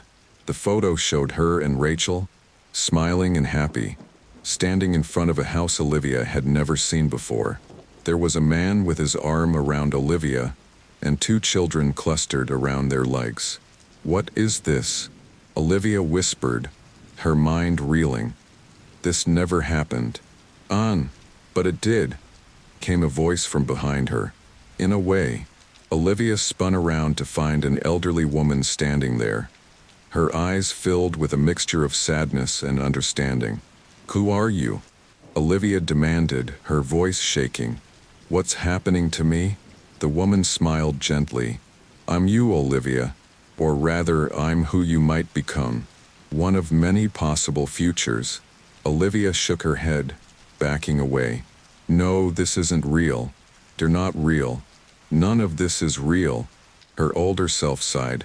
"Reality is a fluid concept in this place, Olivia.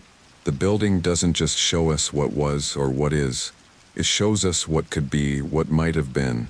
Every choice, every path not taken, they all exist here in some form." Olivia felt her grip on reality slipping further. She closed her eyes, trying to center herself, to remember who she was and why she was here. "Rachel," she muttered. "I need to find Rachel." When she opened her eyes, the older version of herself was gone. In her place stood Rachel, but not as Olivia remembered her. This Rachel was older, her hair streaked with gray, her face lined with years Olivia hadn't witnessed. "Oh, miss," Rachel said, her voice filled with a profound sadness. "You're still looking for me? After all this time?" Olivia reached out, her hand passing through Rachel's form like smoke. "You're not real," she whispered. "You can't be." Rachel's image flickered. "I'm as real as anything in this place, sis. A memory, a possibility, a fear given form. The question is, what will you do now? Will you lose yourself in these visions? Or will you fight to find the truth?" Before Olivia could respond, the apartment began to shift and change around her. Walls melted away, revealing endless corridors that stretched into darkness. Doors appeared and disappeared, each one promising new horrors or wonders. Olivia felt herself being pulled in all directions, bombarded by fragments of lives and memories. She saw herself as a child, as an old woman, as someone she had never been and would never be. She was everywhere and nowhere, everyone and no one. In the midst of this chaos, a small, rational part of Olivia's mind clung to one thought: the resonance key. With tremendous effort, she focused on the device, feeling its weight in her hand. As she concentrated, the maelstrom of images and sensations began to slow. Olivia found herself standing in a long hallway, doors lining both sides as far as the eye could see. The key hummed in her hand, its needle pointing steadily at one particular door. Olivia approached it cautiously, her hand trembling as she reached for the knob. As she opened the door, she was greeted not by another vision or memory, but by a familiar face, Mr. Garrett, the building's caretaker. "Ms. Reeves," he said, his voice filled with relief. "I was hoping you'd find your way here." Olivia stared at him, unsure if he was real or just another illusion. "Mr. Garrett? What is this place? What's happening to me?" He gestured for her to enter the room, which appeared to be a small, cluttered office. "You're experiencing what we call the unraveling, Ms. Reeves. It happens to those who delve too deep into the building's mysteries without proper preparation." As Olivia sank into a chair, feeling the weight of her experiences pressing down on her, Mr. Garrett continued, "The building is showing you all possible versions of yourself, all potential realities. It's easy to lose yourself in the chaos, to forget who you truly are." Olivia looked up at him, her eyes filled with desperation. "How do I stop it? How do I find my way back to reality? My reality?" Mr. Garrett's expression was grim. "It won't be easy, Ms. Reeves. But the fact that you found your way here, that you're asking these questions, it's a good sign. You haven't lost yourself completely. He reached into a drawer and pulled out an old, leather-bound book. This journal contains the experiences of others who have gone through the unraveling. It might help you navigate your way back to yourself. As Olivia took the book, feeling its weight in her hands, she realized that her journey was far from over. The descent into madness had shown her the true power and danger of the building. Now, she would have to fight her way back, to reclaim her identity and find a way to save her sister. If Rachel was even real and not just another creation of this impossible place. With trembling hands, Olivia opened the journal, ready to face whatever challenges lay ahead. The building had tried to break her, to lose her in its labyrinth of possibilities. But Olivia was determined to find her way back, to uncover the truth behind this nexus of pain and suffering. As she began to read, Olivia steeled herself for the battles to come. The descent into madness had been just the beginning. Now, the real test of her sanity and her will would truly begin. Olivia's eyes burned as she pored over the leather-bound journal, its pages filled with the frantic scribbles of those who had walked this path before her. Hours, or perhaps days, had passed since Mr. Garrett had given her the book. Time had become a fluid, unreliable thing in this place. As she read, Olivia felt a growing sense of dread. The journal entries spoke of unimaginable horrors, of minds fractured beyond repair, of souls lost in the labyrinthine depths of the building's impossible architecture.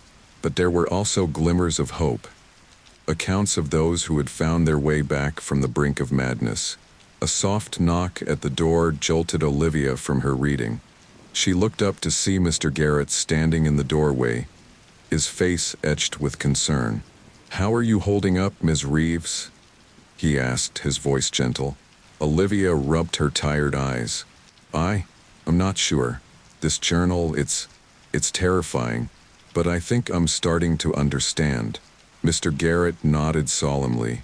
"Understanding is the first step. But be warned, the path ahead is treacherous." As if on cue, the room around them began to shift and warp. The walls seemed to breathe, pulsing with an otherworldly energy. Olivia clutched the journal to her chest, her knuckles white. "What's happening?" she gasped. Mr. Garrett's form flickered like a faulty hologram. "The building is calling you, Ms. Reeves. It's time for you to face the heart of darkness." Before Olivia could respond, the floor beneath her feet dissolved. She found herself falling through a void, surrounded by whispers and fleeting images. The journal slipped from her grasp, disappearing into the darkness. When Olivia's feet finally touched solid ground, she found herself in a vast, cavernous space. The air was thick and heavy, charged with an energy that made her skin tingle. In the center of the chamber stood a massive, pulsing object, a heart of sorts, but one made of shadow and light, constantly shifting and reforming. "Welcome, Olivia," a voice echoed through the chamber. It was familiar, yet distorted, as if multiple voices were speaking in unison. "We've been waiting for you." Olivia spun around, trying to locate the source of the voice. "Who are you? What is this place?"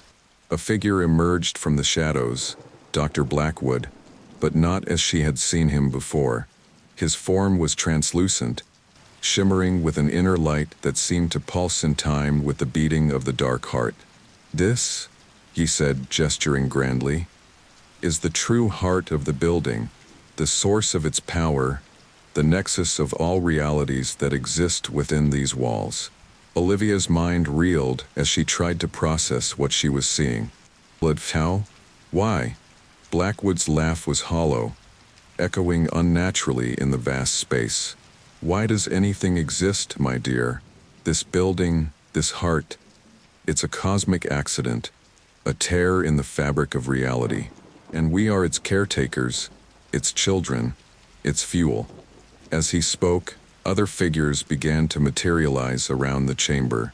Olivia recognized some of them from the visions she had experienced. The arguing couple, the dying woman, even flashes of her own past and possible futures. You see, Blackwood continued, the building feeds on emotion, on experience. Every joy, every sorrow, every moment of human existence.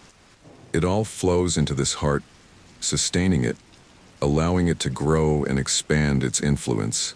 Olivia felt a chill run down her spine. And the people? The ones trapped here? A sad smile played across Blackwood's ethereal features. Some are echoes, imprints of lives lived and lost.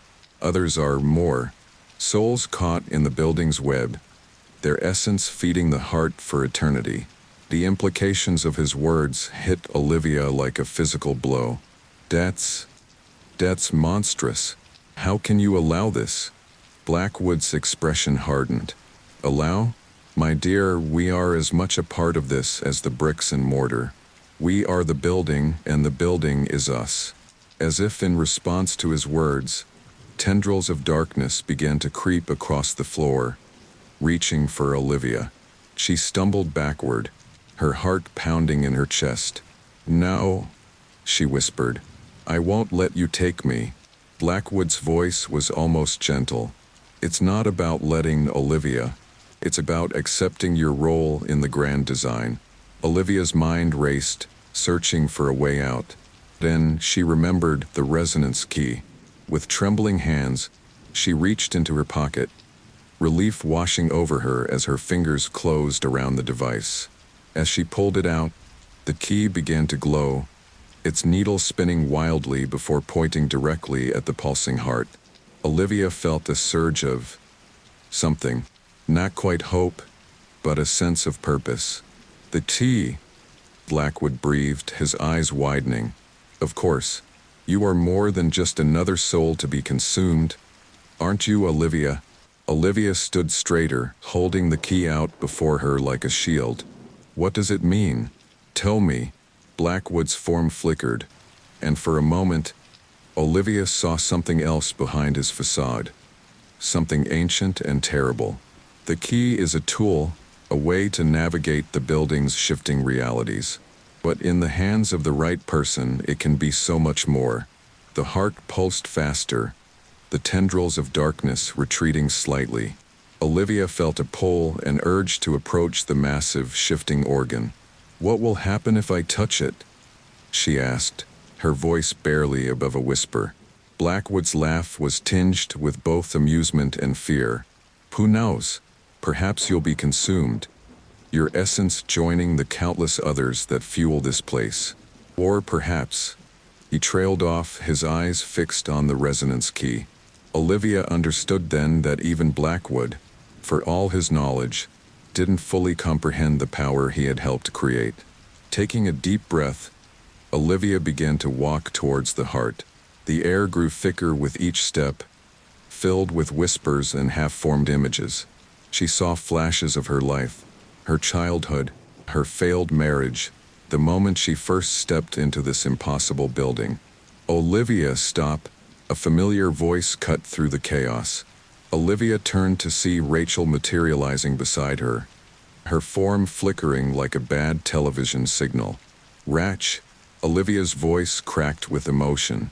Is it really you? Rachel's eyes were filled with fear and desperation. Liv, please, don't do this. We can find another way out.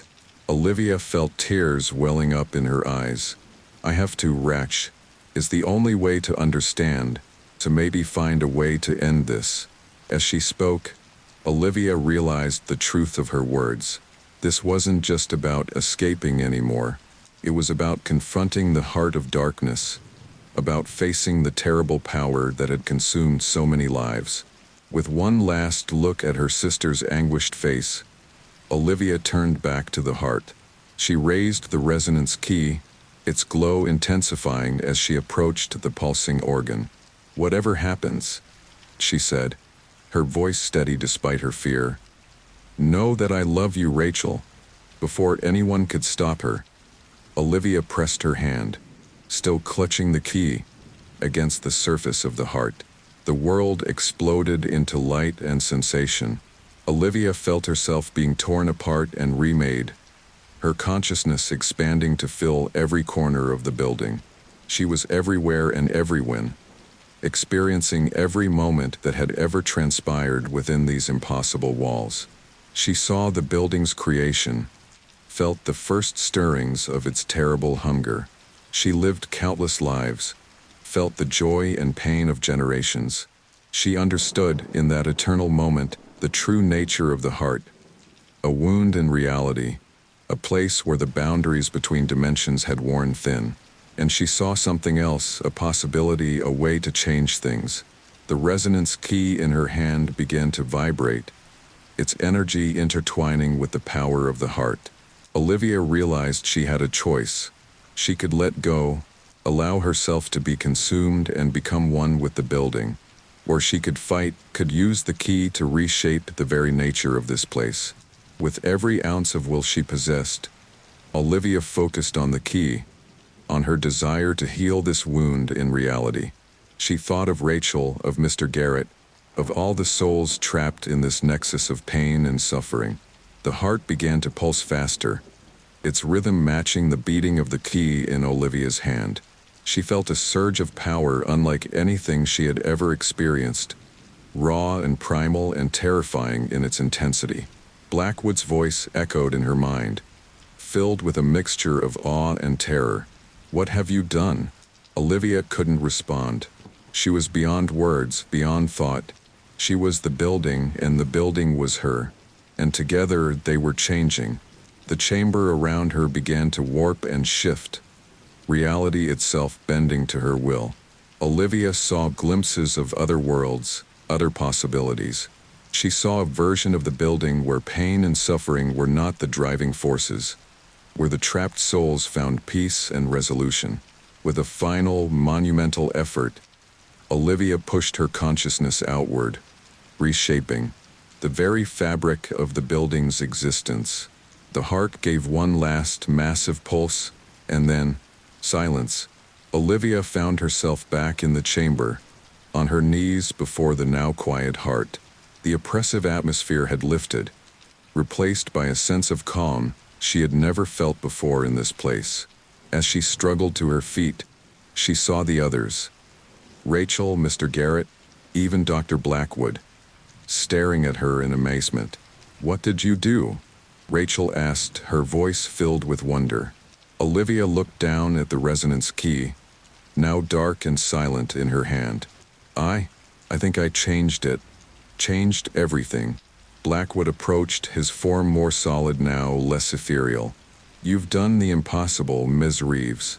You've healed the wound, balanced the scales." Mr. Garrett nodded solemnly.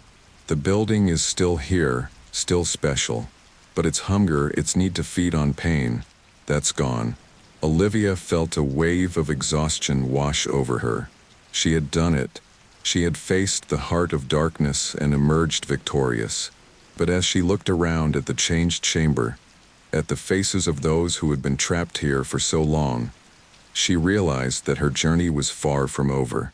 The building was changed, yes, but there were still souls to save, still mysteries to unravel.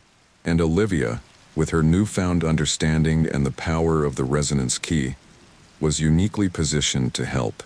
As she took Rachel's hand, feeling solid flesh instead of ethereal energy, Olivia knew that a new chapter was beginning, not just for her, but for everyone touched by this impossible place.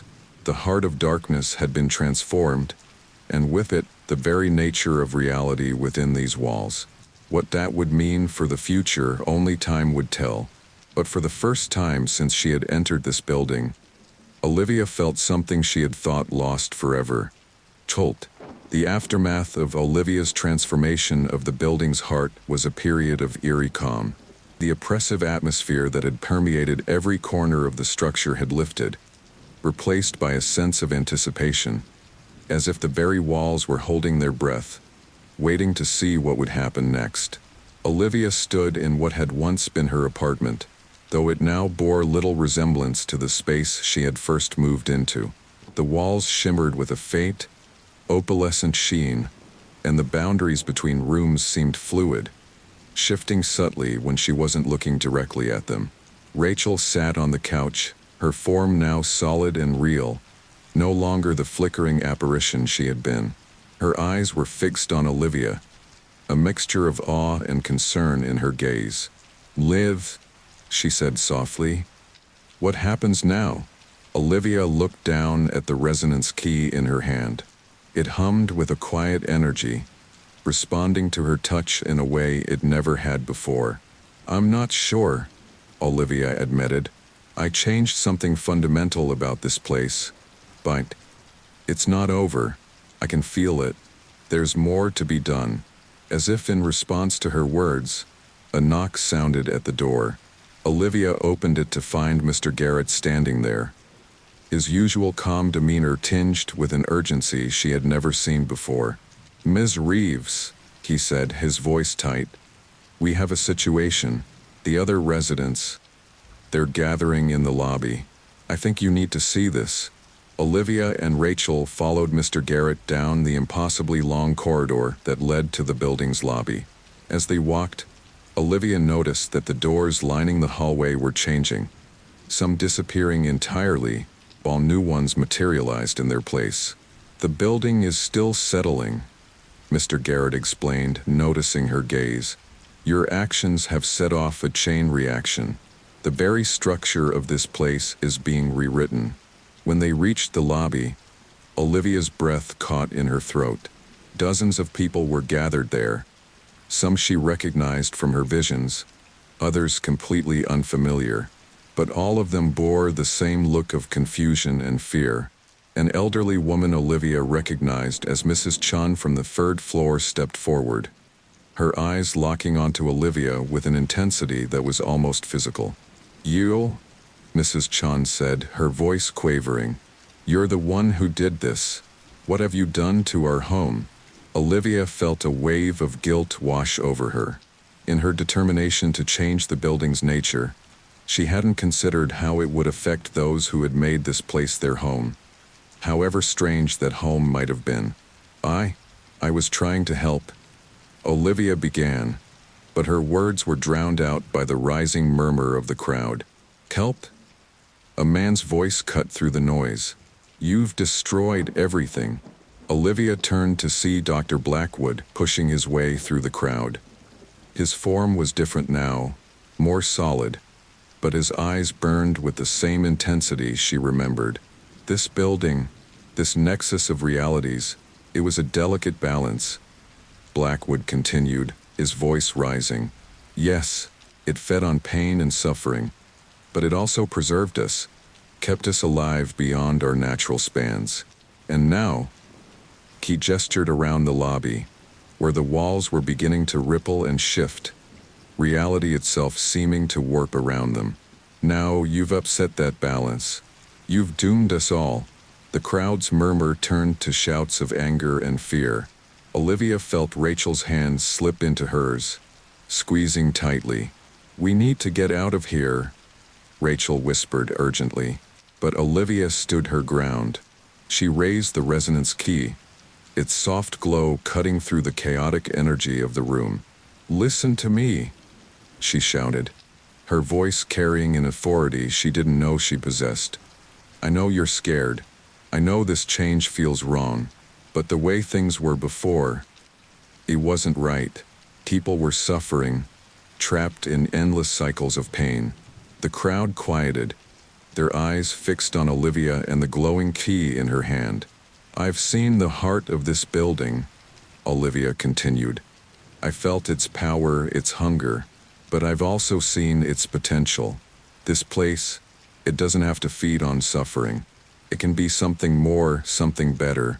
Dr. Blackwood scoffed. "Pretty words, Ms. Reeves, but you have no idea of the forces you're dealing with. This building exists outside the normal flow of time and space.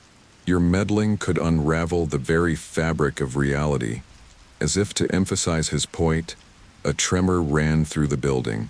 The floor beneath their feet rippled like water, and for a moment, Olivia could see through it to impossible vistas beyond alien landscapes. distant galaxies, realities that defied comprehension. Panic began to spread through the crowd. Some people tried to run for the exits, only to find that the doors had vanished. Others huddled together, their faces masks of terror. Olivia felt a surge of determination. She had started this, and now she had to see it through. She raised the resonance key higher, focusing her will through it. "Everyone listen to me," she called out. "We can fix this, but I need your help. This building, it's not just brick and mortar. It's alive in a way, and it's made up of all of us, our memories, our experiences, our very essence." She took a deep breath, feeling the power of the key thrumming through her. If we work together, if we focus our will, we can reshape this place. We can make it a home that doesn't feed on pain, but on hope, on connection. For a moment there was silence. Then, slowly, Mrs. Chun stepped forward. I've lived here for 60 years, she said, her voice quavering. "I've seen impossible things, experienced wonders and horrors, but never have I felt hope like this." She reached out, placing her hand on the resonance key. As she did, a soft glow began to emanate from her, pulsing in time with the key's light. Inspired by Mrs. Chen's actions, others began to step forward. Mr. Garrett, a young couple Olivia had seen arguing in one of her visions, an old man who looked like he had stepped out of the 1920s. One by one, they added their touch to the key, their essences merging with its power. Dr. Blackwood watched, his face a mask of conflicting emotions. "You don't know what you're doing," he said, but his voice lacked conviction. Olivia met his gaze. "Maybe not," she admitted, "but I know that continuing as we were wasn't an option. Please, Dr. Blackwood, you've been a part of this building longer than anyone. Help us make it into something new, something better." For a long moment, Blackwood stood motionless. Then, with a sigh that seemed to carry the weight of centuries, he stepped forward and added his hand to the others on the key. The effect was immediate and profound. The resonance key's glow intensified, becoming almost blindingly bright. Olivia felt a surge of power unlike anything she had experienced before. Even when she had touched the building's heart, she could feel the essence of everyone connected to the key, their hopes, their fears, their deepest desires. And through it all, she sensed the building itself, its impossible architecture shifting and reforming around them. "Now," Olivia said, her voice resonating with power, "focus on what you want this place to be, not a prison of pain, but a sanctuary, a place where realities meet, where we can learn and grow, and experience the impossible without being consumed by it." As one, the gathered residents of the building focused their will. Olivia felt the power surge through her, through the key, and out into the very fabric of the building. The walls began to shift and change, colors swirling across their surface like oil on water. Doors appeared and disappeared, each one offering glimpses of wondrous realities beyond. The oppressive atmosphere that had lingered even after Olivia's transformation of the heart lifted entirely, replaced by a sense of limitless possibility. But as the transformation progressed, Olivia felt a growing strain. The power coursing through her was immense, more than any one person was meant to channel. She gritted her teeth, determined to see this through, even as she felt her very being starting to unravel under the strain. Rachel, still holding her free hand, seemed to sense her struggle. "Liz," she said urgently, "you have to let go. It's too much." Olivia shook her head, even as she felt herself beginning to fade, her essence merging with the building's transforming energy. "I can't," she gasped. "If I let go now, everything will fall apart. I have to finish it." Dr. Blackwood's eyes widened in realization. "She's becoming an anchor," he said, his voice filled with awe, "a focal point for the building's new reality." Olivia could barely hear them now.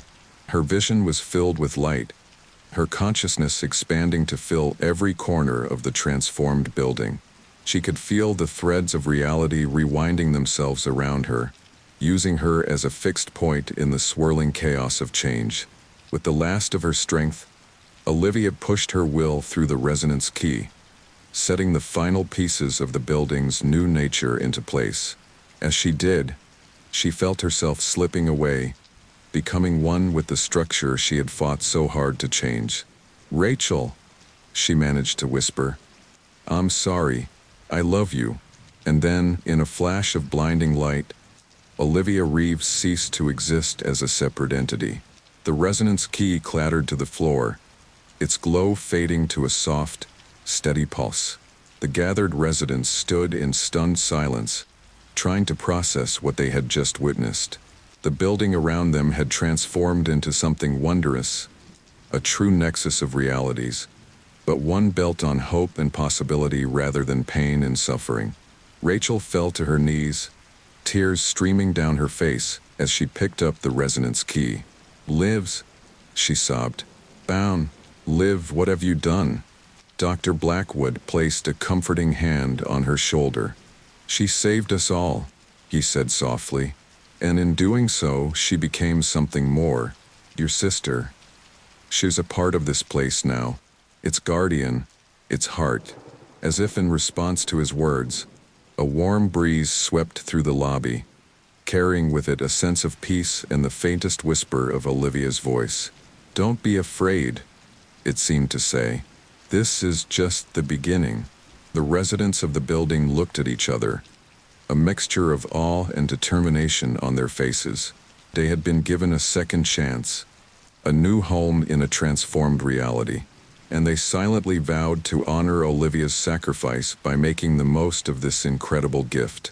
As dawn broke over the city, the impossible building stood silent and changed, its windows gleaming with the promise of new adventures and undiscovered realities.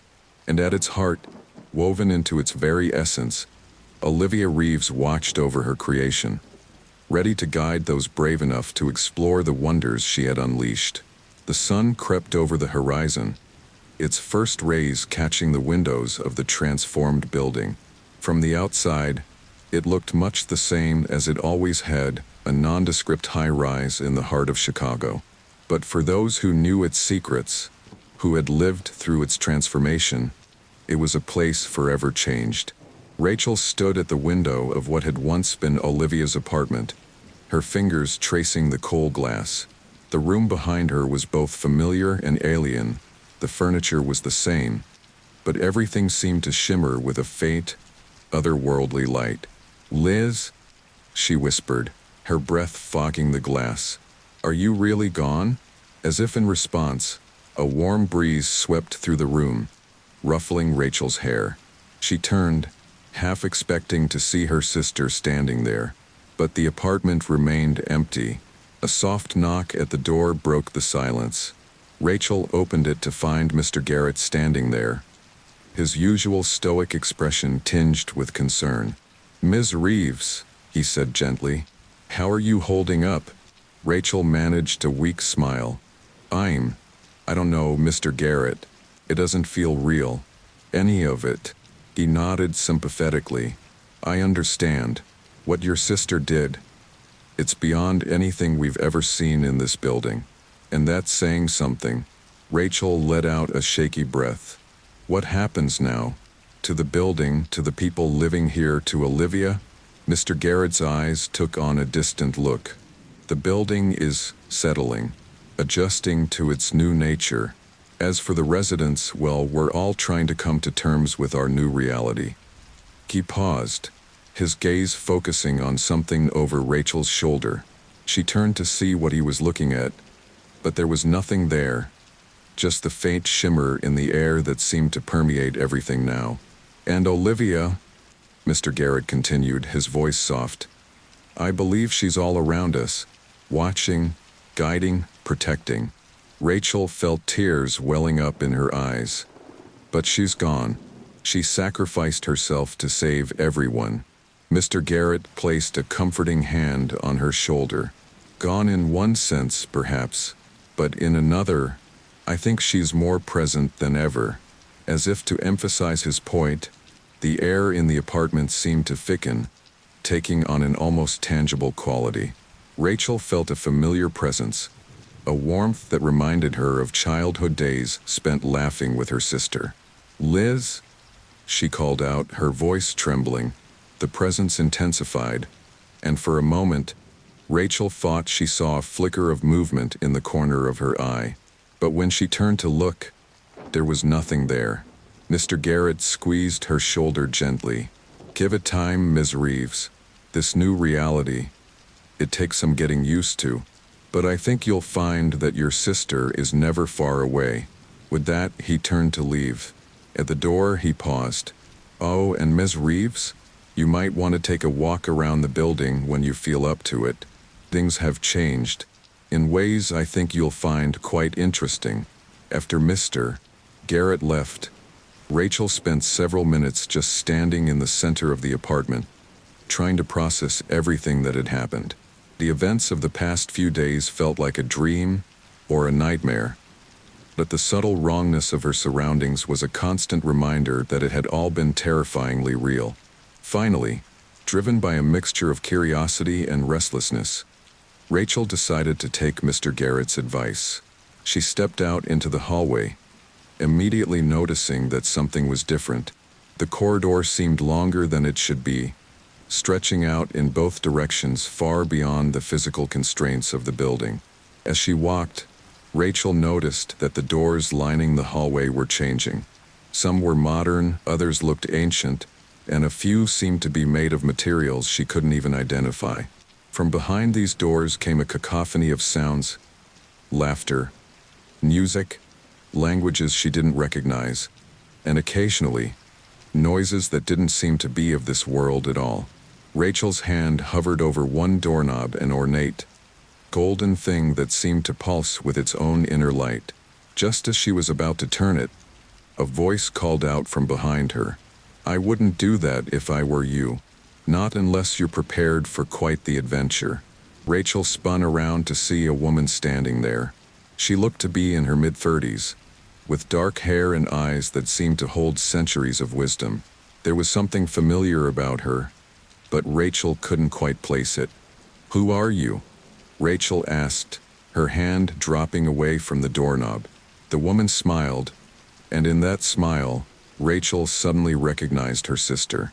But it wasn't Olivia as she had last seen her. This was an older version, one who had lived a life Rachel had never witnessed. "Leave," Rachel whispered, her voice choked with emotion. "Is it really you?" The woman, Olivia, nodded. "In a way. An echo, I suppose. Possibility. The building is full of them now. Fragments of lives lived and unlived. Realities that intersect and diverge." Rachel felt her knees go weak. She leaned against the wall, trying to steady herself. "I don't understand. Are you real? Are you alive?" Olivia's expression turned thoughtful. "Real? Certainly. Alive? Dense. A more complicated question. The Olivia you knew, the one who sacrificed herself to transform this place, she's become something more. Something beyond our understanding of life and death." She gestured around them. "This building is now a nexus of infinite possibilities. Every choice, every path not taken, they all exist here in some form. I'm one of those possibilities. A version of Olivia who lived a full life, Pagrenaise, who gained wisdom." Rachel shook her head, trying to process this information. "But why are you here? Why now?" Olivia's smile was tinged with sadness. "To help you understand, Rachel. To show you that your sister isn't truly gone. She's become part of something vast and wonderful, something that spans realities." As she spoke, the hallway around them began to shift. Doors disappeared and reappeared, the very architecture of the building seeming to breathe and move.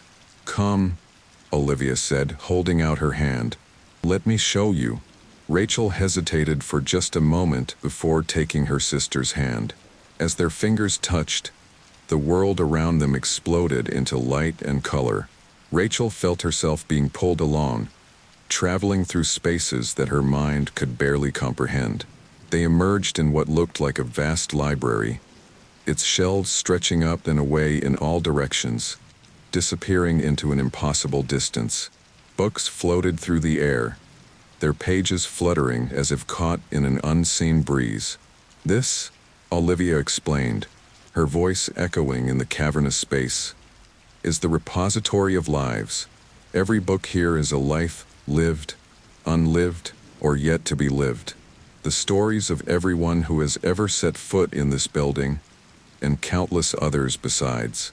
Rachel reached out, her fingers brushing the spine of a nearby book. As she touched it, images flashed through her mind. A life full of joy and sorrow, triumph and tragedy. "It's over we. Fleming," Rachel breathed. Olivia nodded. "It can be, but it's also beautiful. All these lives, all these possibilities. And your sister is now the caretaker of them all." Before Rachel could respond, the scene shifted again. They were standing on what seemed to be the roof of the building, but the view was like nothing Rachel had ever seen. The city of Chicago sprawled out before them, but it was a Chicago of 1,000 possibilities. In one direction, gleaming futuristic spires reached into the clouds. In another, a version of the city from a century ago, smoke rising from countless chimneys. "This is what Olivia sees now," the older Olivia explained. "Every possibility, every potential future or alternate past. She guards them all, ensures that the boundaries between realities remain stable." Rachel felt tears streaming down her face. "Bunt, is she happy? Does she remember me?" The older Olivia's expression softened. She reached out, gently wiping away Rachel's tears. "Oh, Rachel, she remembers everything, every moment you shared, every laugh, every tear. And yes, in her own way, she's happy. She's fulfilling a purpose beyond anything we could have imagined." As if in response to her words, the air around them seemed to thicken. Rachel felt that familiar presence again, stronger than ever. For just a moment, she thought she saw her sister, the Olivia she remembered, standing before her, a smile on her face and love in her eyes. "Leas," Rachel whispered, reaching out, but the image faded, leaving Rachel and the older Olivia alone on the impossible rooftop. "She can't manifest fully," the older Olivia explained gently. "Her consciousness is spread too thin, encompassing too much. But she's always here, always watching over those she loves." Rachel took a deep breath, trying to steady herself. "So what happens now? To me, to everyone else in the building?" The older Olivia's smile was enigmatic. "That, my dear, is up to you. This building, this nexus of realities, it's a place of infinite possibility. You can choose to leave to return to the world you knew, or you can stay. Explore the wonders that Olivia has unlocked." She gestured to the impossible view before them. "Every door is a gateway to a new adventure.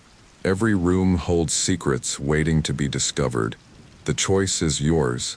Rachel stood there for a long moment, looking out over the myriad versions of Chicago. She thought about her life before all this, the routine, the predictability, and she thought about the wonders she had glimpsed, the infinite possibilities that now lay before her. Finally, she turned to the older Olivia, determination shining in her eyes.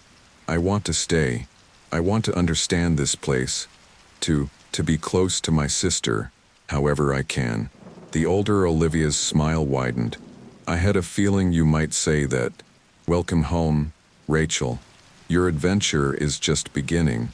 As the sun rose higher in the sky, or was it multiple suns? Rachel felt a sense of anticipation building within her. The building, once a source of terror and confusion, now felt like a gateway to endless discovery. She knew there would be challenges ahead. Learning to navigate this new reality wouldn't be easy, but with the memory of her sister's sacrifice driving her forward, and the knowledge that Olivia was always watching over her, Rachel felt ready to face whatever lay ahead. As she and the older Olivia made their way back into the building, Rachel caught glimpses of other residents, some familiar, some strange beyond imagining. They were all explorers now, pioneers in a landscape of infinite possibility. The impossible building stood silent amidst the Chicago skyline, its windows reflecting 1,000 realities.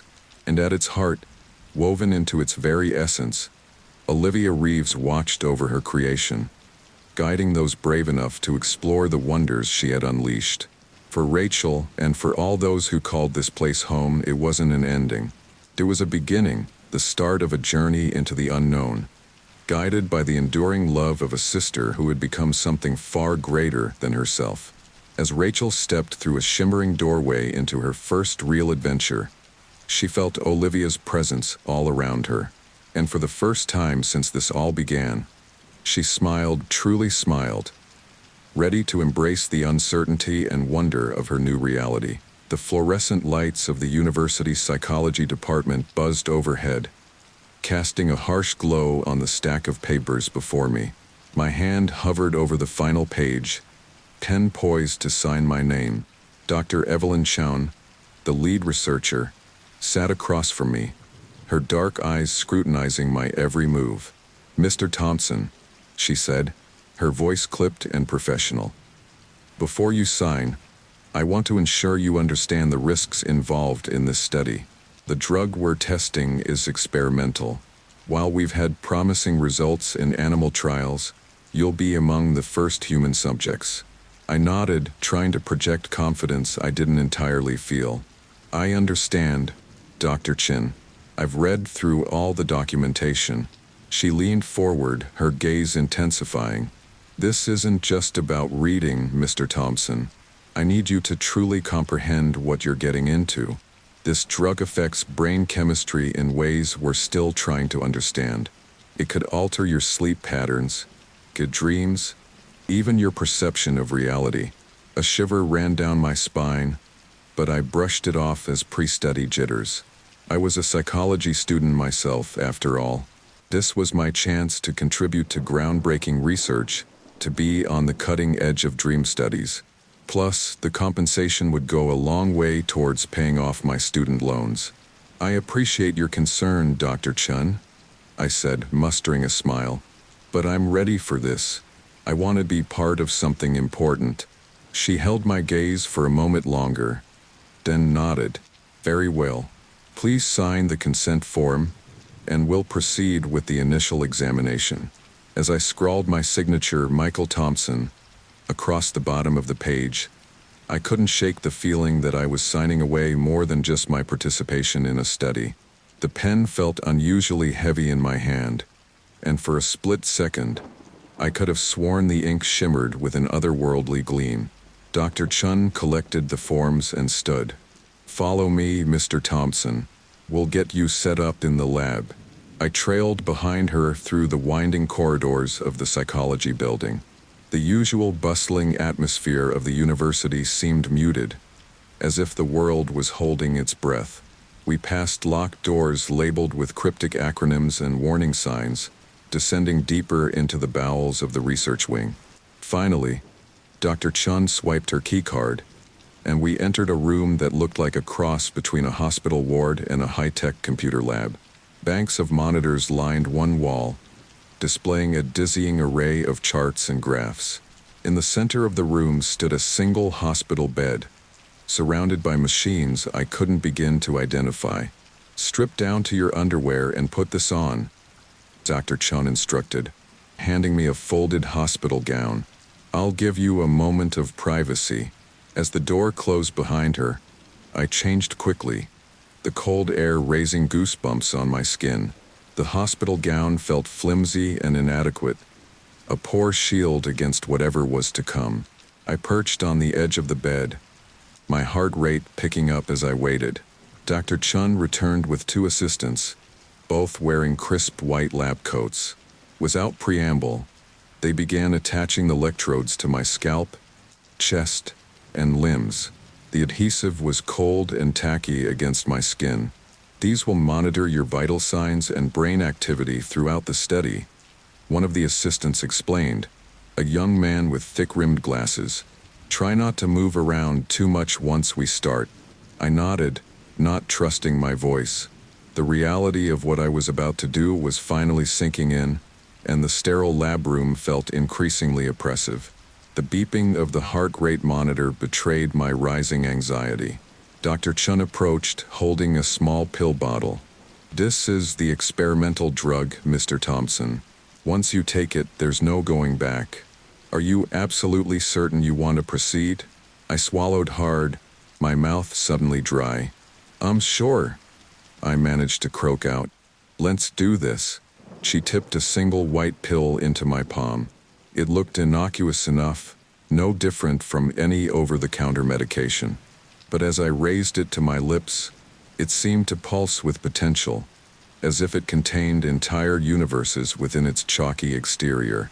"Bottoms up," I muttered, chopping the pill into my mouth. I accepted a glass of water from one of the assistants and swallowed, the bitter taste of the drug lingering on my tongue like a warning. "Excellent," Dr. Chun said, making a note on her clipboard. "Now lie back and try to relax. The drug should take effect within the next 15 to 20 minutes. You may experience some disorientation or unusual sensations. This is normal. Just remember, you're safe here in the lab." I reclined on the bed, staring up at the ceiling. The white tiles seemed to swim before my eyes, and I blinked hard, trying to focus. The rhythmic beeping of the heart monitor filled the room, punctuated by the low murmur of the researchers' voices.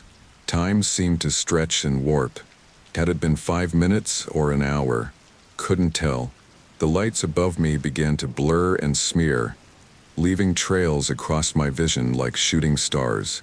The edges of the room seemed to breathe, expanding and contracting with some unknowable rhythm. "How are you feeling, Mr. Thompson?" Dr. Chen's voice sounded distant and distorted, as if coming from underwater. "Weird?" I slurred, my tongue feeling too big for my mouth. "Everything's moving." "That's to be expected. Just relax and let the drug take effect. You may feel sleepy soon. Don't fight it."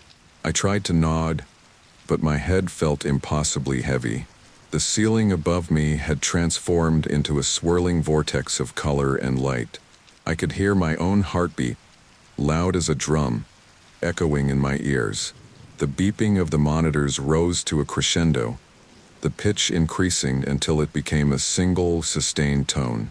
Panic gripped me. I tried to sit up, to call out, but my body wouldn't respond. I was sinking, falling through the bed into an endless void. The lab, the researchers, the entire world seemed to dissolve around me, replaced by a kaleidoscope of fractured images and half-formed thoughts. In that moment of freefall, a voice cut through the chaos, my own voice, but twisted and strange. "Wake up, Mike," it hissed. "Wake up before it's too late." I jolted awake with a gasp, my heart pounding against my ribs. The lab swam into focus around me, the familiar beeping of monitors grounding me in reality. Dr. Chan and her assistants hovered nearby, their faces masks of professional concern. "Welcome back, Mr. Thompson," Dr. Chun said, making notes on her clipboard. "How do you feel?" I blinked, trying to gather my scattered thoughts. My mouth was dry, my limbs heavy as lead. I'm not sure," I managed to rasp. "How long was I out?" The researchers exchanged glances. "You've been asleep for about 6 hours," the assistant with the glasses informed me. "Do you remember dreaming?" Fragments of visions flashed through my mind. Impossible geometries, faces both familiar and alien. A sense of falling that seemed to go on forever. But as I tried to grasp them, they slipped away like smoke. "I think so," I said slowly, "but it's all jumbled." I can't wait. I trailed off, a wave of dizziness washing over me. Dr. Chun leaned in, her eyes sharp behind her glasses. That's all right, Mr. Thompson. It's common to have difficulty recalling dreams immediately upon waking.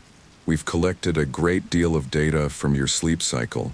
How about you rest for a bit longer, and then we can discuss your experience in more detail. I nodded, sinking back into the pillows. As the researchers moved away, conferring in low voices, I couldn't shake the feeling that something was off. The lab looked the same as before, yet somehow different in ways I couldn't quite pin down.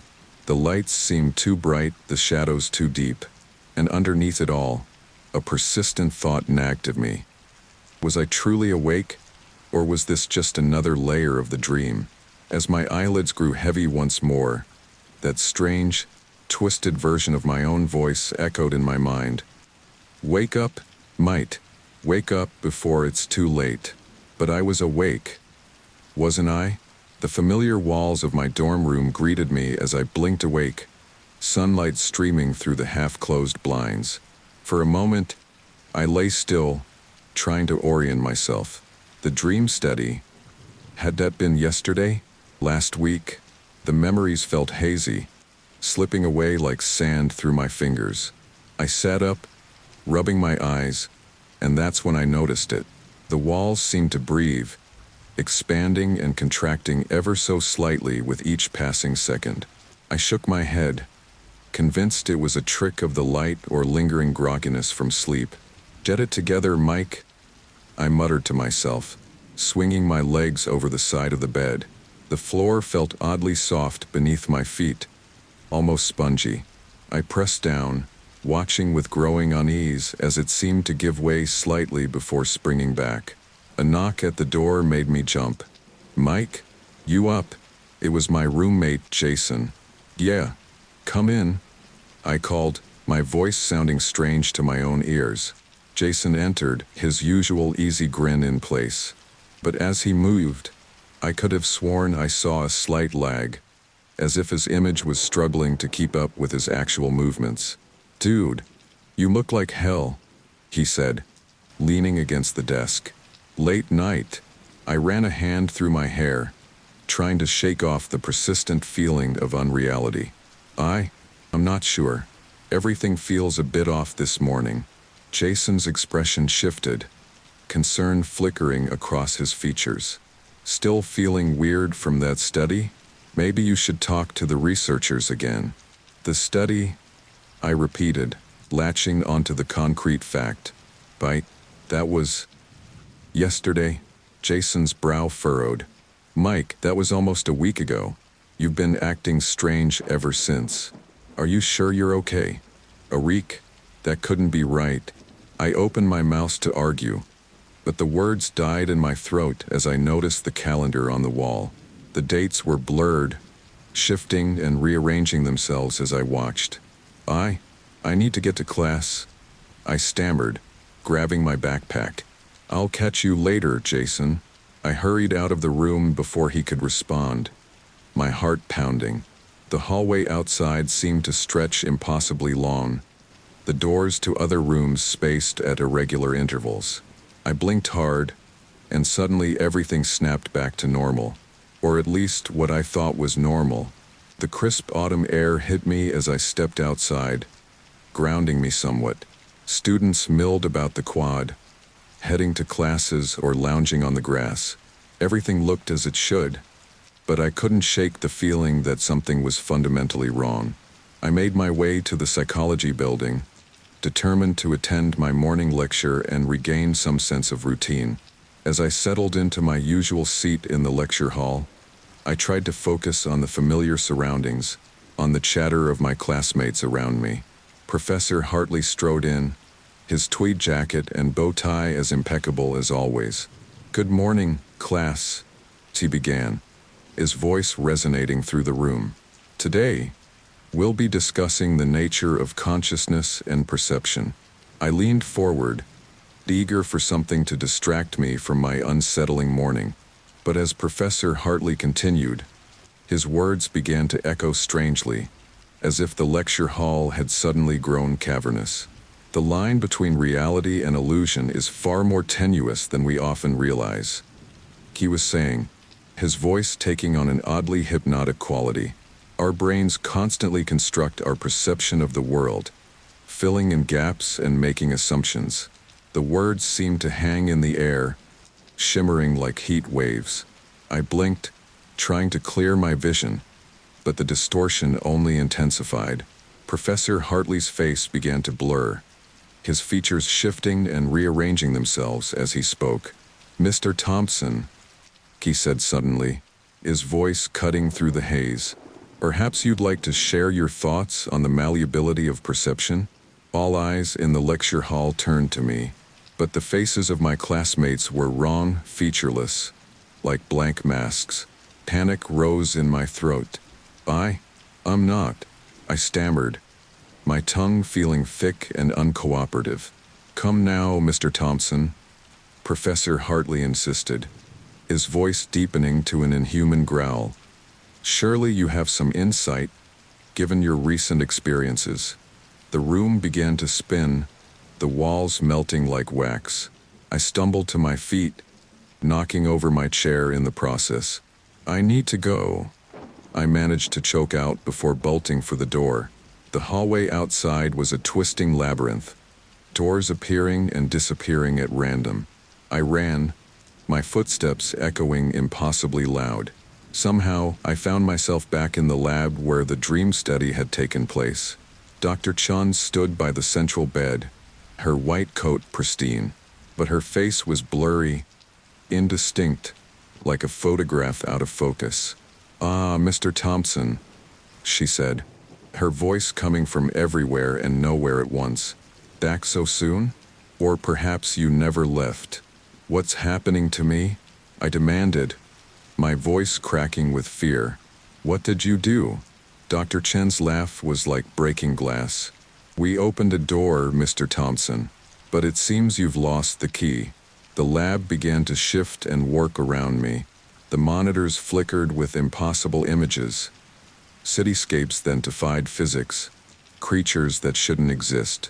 I felt myself falling, the floor disappearing beneath my feet. I blinked, and suddenly I was back in my dorm room. Jason was there, his face etched with concern, but there was something off about his expression, a hint of something sinister lurking behind his eyes. "Mike, you okay, man? You look like you've seen a ghost." I backed away, my heart racing. "Stay back," I warned, my voice trembling. "You're not real. None of this is real." Jason's concerned expression morphed into something darker, his features twisting into a grotesque parody of themselves. "Oh, Mike," he said, his voice distorting. "What makes you so sure you know what's real anymore?" Panic overtook me. I fled the room, slamming the door behind me. The hallway outside was a blur of motion and color. I ran, not knowing where I was going, just desperate to escape. Somehow I found myself outside, the cold air shocked to my system. I stumbled across the campus, the world around me shifting and changing with each step. Buildings rearranged themselves, trees grew and withered in seconds, and the sky cycled through impossible colors. I collapsed onto a park bench, my breath coming in ragged gasps. The trees around me whispered, their leaves forming words I could almost understand. I pressed my hands to my ears, trying to block out the noise. "This isn't real," I muttered to myself, rocking back and forth. "It's just a dream. It has to be a dream." But a small voice in the back of my mind whispered a terrifying question. What if it wasn't? What if this twisted, ever-changing world was reality now? What if I could never wake up? A shadow fell over me, and I looked up to see Dr. Chun standing there. But this time, her face was clear, her expression one of genuine concern. "Michael," she said gently, "I think it's time we had a talk about what's happening to you." I stared at her, torn between fear and desperate hope. You can see it too? The way everything's changing." She nodded slowly, The drug we gave you, it's affecting you more strongly than we anticipated. The lines between your dreams and reality are blurring. But we can help you, Michael. You just need to trust us. I wanted to believe her. I wanted so badly for there to be a way out of this nightmare. But as I looked into her eyes, I saw something shift, a flicker of that same otherworldly wrongness I'd been seeing everywhere. No, I said, standing up abruptly. No, you're not real either. None of this is real. I turned and ran, ignoring Dr. Chen's calls behind me. The world blurred around me, reality seeming to fracture with each step. I ran until my lungs burned and my legs gave out, finally collapsing onto the grass of the quad. As I lay there, gasping for breath, I stared up at the sky. The clouds above formed patterns and shapes, spelling out words I couldn't quite grasp. And in that moment, a chilling realization washed over me. I had no idea if I was awake or still dreaming, and I didn't know how to tell the difference anymore. The sun above pulsed like a heartbeat, and I closed my eyes, praying that when I opened them again, the world would make sense. But deep down, I knew that nothing would ever be the same again. The experiment had changed me, opened doors in my mind that I didn't know how to close. As consciousness slipped away from me once more, I couldn't help but wonder, would I ever truly wake up again? Or was I lost forever in this limbo between dreams and reality? The last thing I heard before darkness took me was the whisper of the trees, carrying a message I couldn't quite understand. But it sounded suspiciously like my own voice, warning me once again, "Wake up, Mike.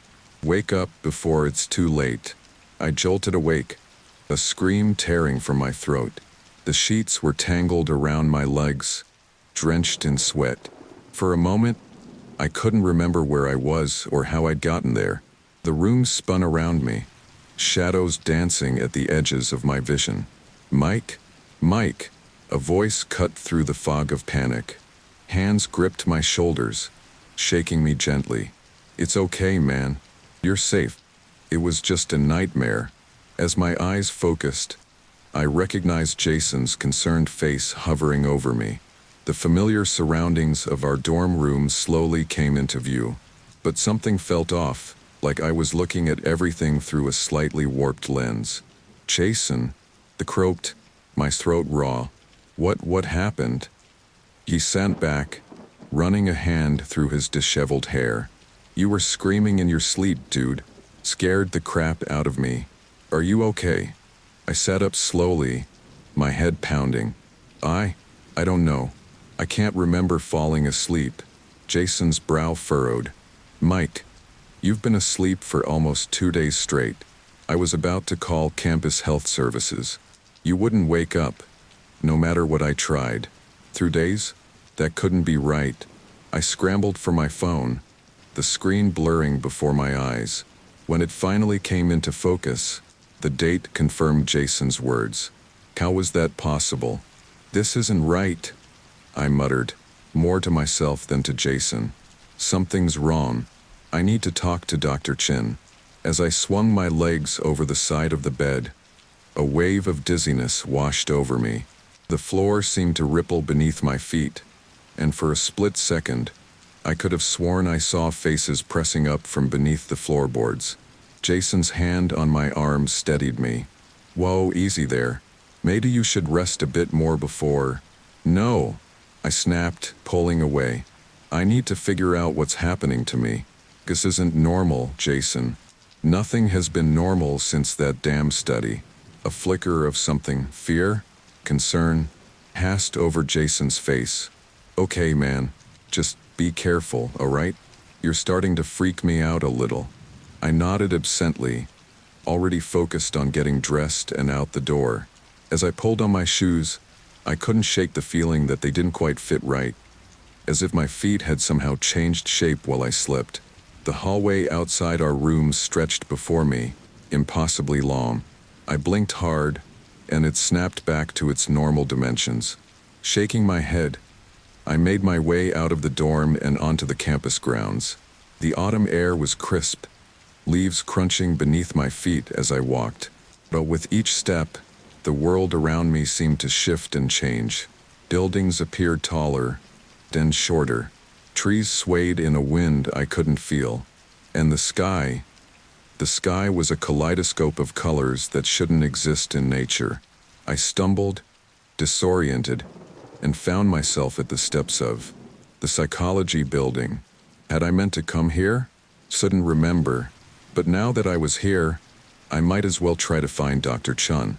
The interior of the building was a maze of corridors that seemed to rearrange themselves as I walked. Classroom doors appeared and disappeared at random, and the few students I passed, their faces were blurred, features indistinct and shifting. I finally found myself outside what I thought was Dr. Chen's office. But as I raised my hand to knock, the nameplate on the door changed, morphing into unfamiliar symbols before my eyes. A voice from behind me made me jump. "Mr. Thompson, what are you doing here?" I spun around to find Professor Hartley standing there, his bow tie askew and his usually immaculate hair disheveled. I was looking for Dr. Chun," I stammered. "I need to talk to her about the study." Professor Hartley's eyebrows knit together in confusion. "Dr. Chun? I'm not familiar with that name. Are you sure you are in the right department?" A chill ran down my spine. "What do you mean?" "She's the lead researcher on the dream study, the one I participated in." The professor's expression shifted, concern mixed with something else. "Suspicion? Mr. Thompson, there is no dream study being conducted in this department. Are you feeling all right?" The world tilted sideways, and I had to brace myself against the wall to keep from falling. "No," I muttered. "No, that's not possible. I was there, and took the drug. My words were cut off as a shrill ringing filled the air. Took me a moment to realize it was the bell signaling the start of class. Students began to pour into the hallway, a sea of blurred faces and distorted voices. Professor Hartley's voice cut through the noise. "Mr. Thompson, I think you should come with me. We can discuss this in my office." But as he reached for my arm, his hand seemed to elongate, fingers stretching impossibly long. I recoiled, stumbling backwards. "Stay away from me," I shouted, my voice echoing strangely in the crowded hallway. I turned and ran, pushing through the throng of students. Their bodies felt wrong against mine, too soft in some places, too hard in others. The hallway stretched and contracted around me, doors flying past in a blur. Somehow I found myself in a lecture hall. It was packed with students. All turned to stare at me as I burst in. At the front of the room stood me, another version of myself, calmly writing equations on the board. The other me turned, chalk still in hand. "Ah, so glad you could join us," he said, his voice an unsettling echo of my own. "We were just discussing the nature of reality. Perhaps you'd like to share your perspective." The students laughed, a cacophony of distorted voices that made my head spin. I backed away, my heart pounding in my chest. "This isn't real," I muttered. "None of this is real. I'm dreaming. I have to be dreaming." But even as I said it, I knew it wasn't true. This felt too vivid, too intense to be a dream. The chalk dust in the air, the scratch of pens on paper, the musty smell of old books. It was all too detailed, too present. I fled the lecture hall, running blindly through the twisting corridors of the psychology building. I don't know how long I ran, but eventually, I found myself back outside, gasping for breath on a bench in the quad. The world around me continued to shift and change. The grass beneath my feet grew and withered in rapid cycles. The sky cycled through impossible colors, and in the distance, I could see the buildings of the campus rearranging themselves like pieces on a chessboard. A group of students walked by, their conversation drifting to my ears. "Did you hear about that guy from the psych department?" one of them said. "Totally lost it during an exam. started screaming about dreams and reality. Another laughed. Yeah, I heard he thinks he's part of some secret experiment. Totally nuts. Were they talking about me? Had that happened? Couldn't remember. My memories were a jumble of contradictory images and sensations. As I sat there, trying desperately to make sense of what was happening to me, a familiar figure approached. It was my crush, Sarah, from my advanced statistics class. Her presence was like a beacon of normalcy in the chaos around me. "Mike?" she said, her voice tinged with concern. "Are you okay? You look lost." I opened my mouth to respond, to pour out everything that had been happening to me. But when I tried to speak, only garbled nonsense came out. It was as if my thoughts and my voice had become disconnected, operating on entirely different wavelengths. Sarah's expression shifted from concern to fear. She backed away slowly, then turned and hurried off across the quad. I wanted to call after her, to explain, but I couldn't form the words. Instead, I sat there, silent and alone, as the world continued to warp and shift around me. As the sun began to set, far too quickly, the day compressed into mere minutes. I couldn't shake the feeling that I was losing myself. My grip on reality, already tenuous, was slipping further with each passing moment. I closed my eyes, trying to center myself, to find some anchor in the storm of my mind. But behind my eyelids, I saw only swirling patterns and fractured images. Memories and dreams and hallucinations all blending together into an incomprehensible mess. When I opened my eyes again, the quad was empty. The buildings stood silent and dark. And in the sky above, the stars spelled out a message that made my blood run cold. "Wake up, Mike, before it's too late." But I was awake, wasn't I? And if this wasn't a dream, what hope did I have of ever finding my way back to reality? As night fell completely, plunging the world into an unnatural darkness, I remained on that bench, lost in a reality I no longer recognized or understood. And somewhere, in the depths of my fractured mind, a small voice whispered a terrifying truth. This was only the beginning of my descent into confusion, and there was no telling how far I had yet to fall. The sky above Boston turned an ominous shade of green, like the color of a fresh bruise. I stood on the steps of the psychology building, my heart pounding in my chest as I watched clouds swirl in unnatural patterns. Students hurried past, their heads down, seemingly oblivious to the apocalyptic scene unfolding above them. "Hey, can't you see that?" I grabbed the arm of a passing girl, pointing frantically at the sky. "Look!" She jerked away, her face twisting in disgust. "Get off me, freak!" As she stormed away, her form seemed to flicker, like a glitch in a video game. I stumbled down the steps, my legs feeling rubbery and uncooperative. The concrete beneath my feet rippled like water, and I had to fight to keep my balance. My mind raced, trying to make sense of what was happening. I needed to get back to the lab to find Dr. Chun and demand answers. But as I made my way across campus, the world around me began to shift and warp.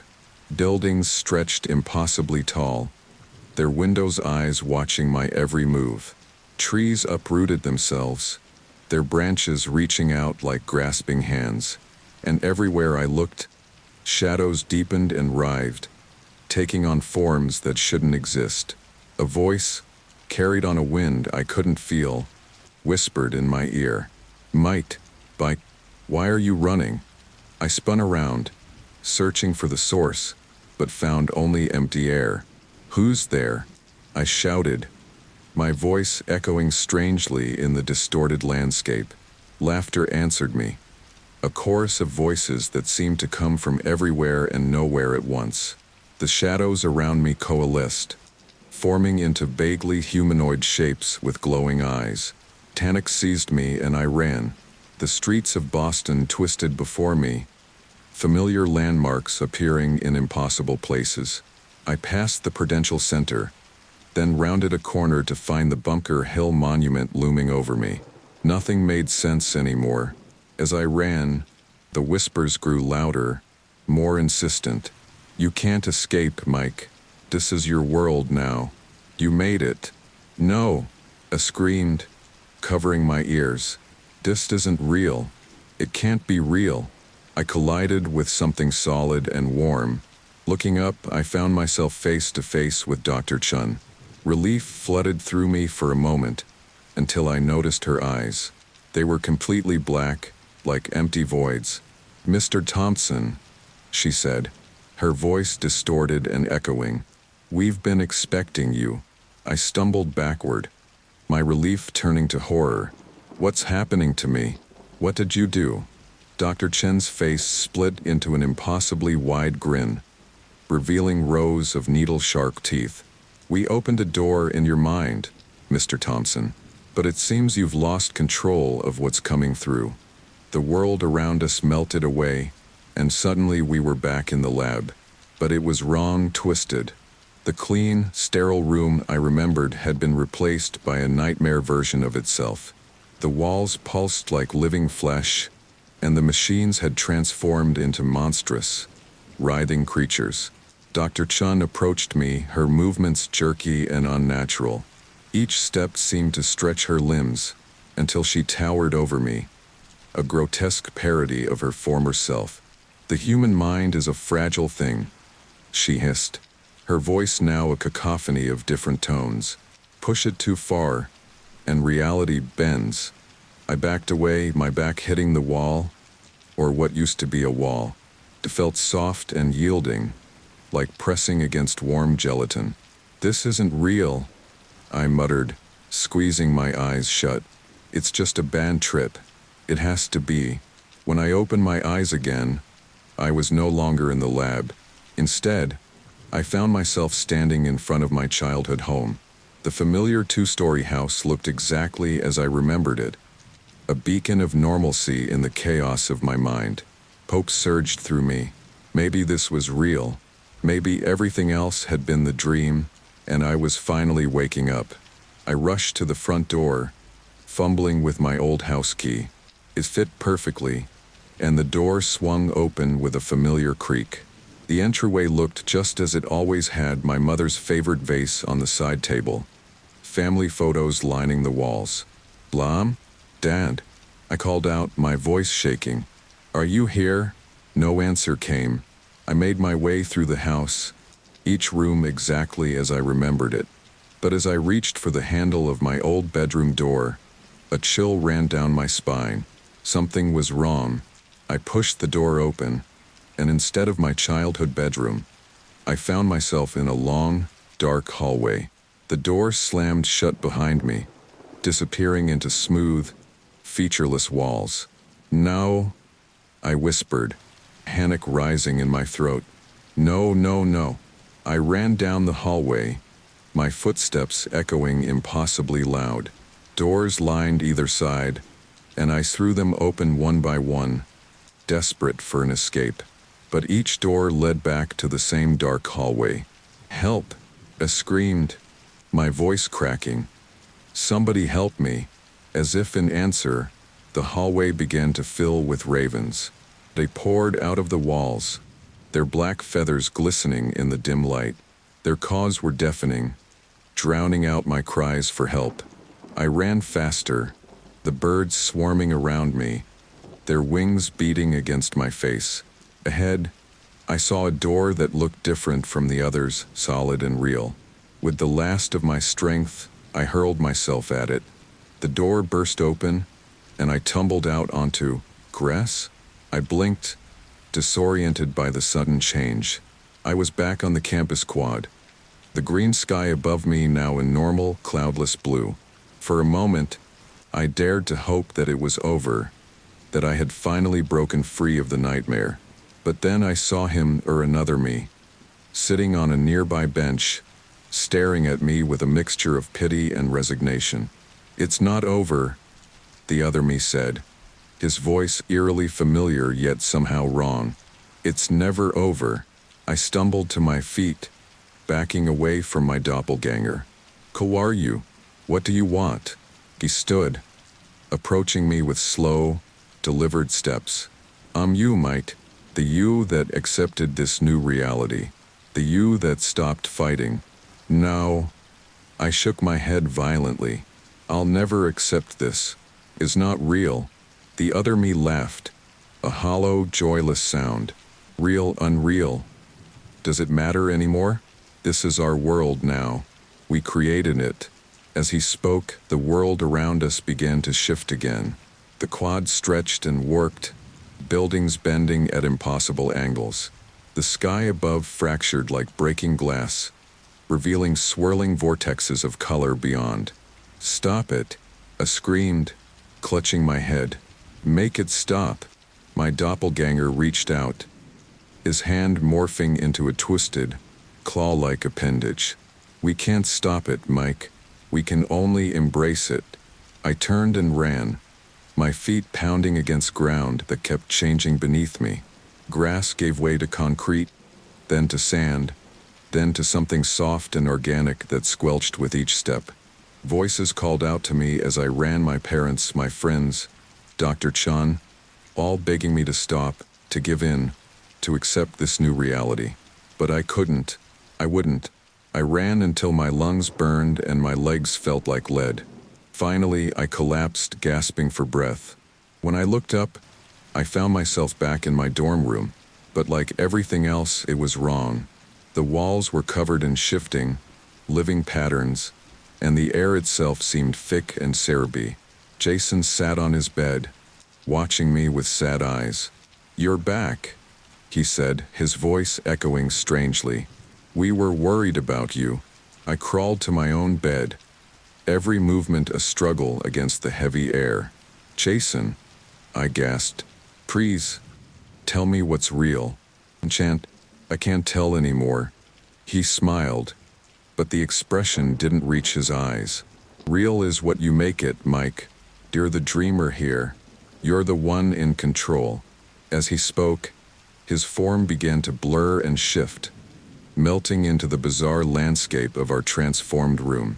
I closed my eyes, trying to shut out the impossible sights, the maddening whispers that still echoed in my mind.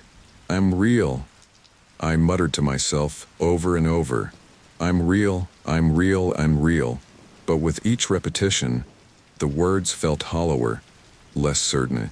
In this nightmare realm where reality bent to the whims of my fractured psyche, how could I be sure of anything anymore? As I drifted off into an uneasy sleep, or was it waking? One thought echoed in the depths of my mind. In a world where dreams and reality had become one, was there any hope of ever truly waking up? I jolted awake, my heart pounding in my chest. The dorm room swam into focus, looking deceptively normal in the pale morning light.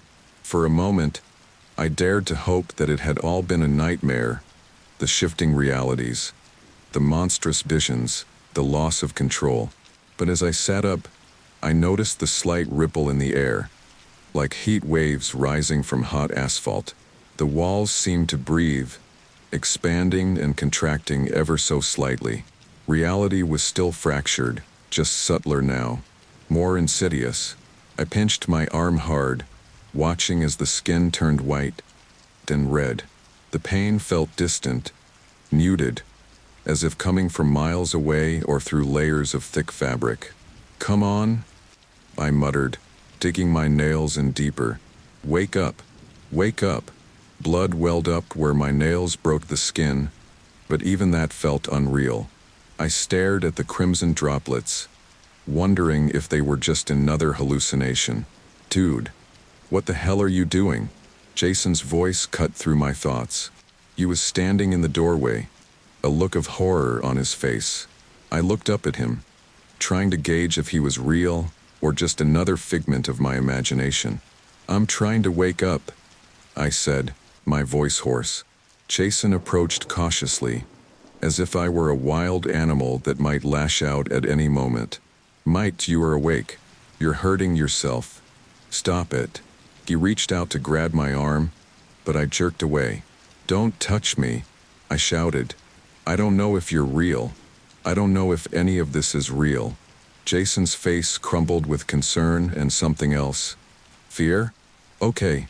Okay, he said, holding up his hands. I won't touch you. But please, Mike, you're scaring me. Maybe we should call someone. Your parents? Or the campus health center? Parents. The word triggered something in my fractured mind. A lifeline to reality, perhaps? I scrambled for my phone, ignoring Jason's continued pleas. The screen swam before my eyes, the numbers shifting and rearranging themselves. I blinked hard, forcing them into focus, and dialed my mother's number from memory. 1 ring, 2, 3. Each second stretched into eternity. Hello? My mother's voice, familiar and comforting, filled me with a desperate hope. Naam, I choked out, tears suddenly stinging my eyes. Michael, is that you? What's wrong? Sweetheart, you sound terrible. I opened my mouth to explain, to pour out everything that had been happening to me. But how could I possibly make her understand? How could I explain that reality itself seemed to be unraveling around me? I don't know what's real anymore, Mom. I finally managed, my voice cracking. Ever since that study, everything's wrong. The world keeps changing. I can't trust what I see or hear or feel. There was a long pause on the other end of the line. When my mother spoke again, her voice was different, colder. Michael, there was no study. We've been over this. You're having another episode. What? No, Mom, you don't understand. I understand perfectly well. She cut me off. You've stopped taking your medication again, haven't you? You know what the doctor said about that. Medication, doctor, none of this made sense. Mom, please, I begged. You have to believe me. Something's really wrong. The only thing wrong is that you're not following your treatment plan, she said, her voice now tinged with anger. I'm calling Dr. Ramirez. He'll know what to do. No. Mom, wait. But the line went dead. I stared at the phone in disbelief. My last anchor to reality suddenly ripped away. Jason was still watching me, his expression a mix of pity and fear. Mike? What did she say? I shook my head, unable to form words. The room around me began to distort again, the walls melting like wax. Jason's face blurred, his features shifting and rearranging themselves. No, I muttered, pressing the heels of my hands against my eyes. No, no, no. This isn't happening. This can't be happening. When I looked up again, I was no longer in the dorm room. Instead, I found myself standing on the edge of a skyscraper. The city of Boston spread out far below me. The wind whipped around me, carrying whispers I couldn't quite make out. I looked down at the dizzying drop, a terrible thought forming in my mind. If this was all a dream, a hallucination, maybe this was the way to wake up. Maybe this was the only way out. It would be so easy, wouldn't it? A voice said from behind me. I turned to see Dr. Chun standing there, her lab coat fluttering in the wind. But her eyes were wrong, completely black, like empty voids. Just one step, and all of this could be over. I backed away from her, my heels at the very edge of the building. Stay away from me, I warned. You're not real. None of this is real. Dr. Chun smiled, her teeth unnaturally sharp. Are you sure about that, Mr. Thompson? Are you willing to bet your life on it?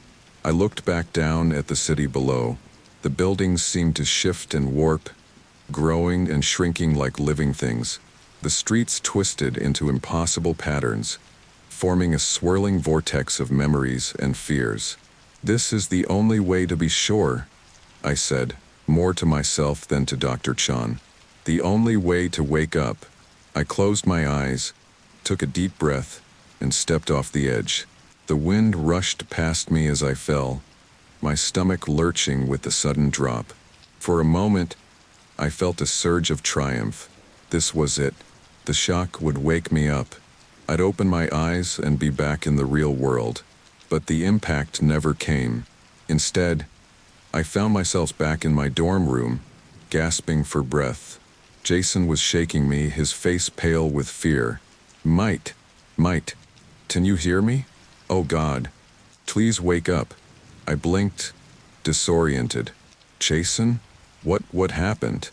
He let out a shaky breath, relief washing over his features. You were having some kind of fit. Your eyes were open, but you weren't responding. And then you just collapsed. I thought you were dying. I sat up slowly, my head spinning. The room looked normal again, no shifting walls or impossible geometries. But I couldn't trust it. I couldn't trust anything anymore. I need to get out of here, I said, stumbling to my feet. Jason grabbed my arm. Mose, hold on. You're in no condition to go anywhere. We need to get you help, Mike. Real help. I jerked away from him. No doctors, no help. I need to figure this out on my own. Before he could stop me, I bolted from the room. I ran through the dorm hallways, down the stairs, and out into the crisp autumn air. The campus sprawled before me, deceptively normal. I walked aimlessly, my mind racing. What if my mother was right? What if there had never been a study?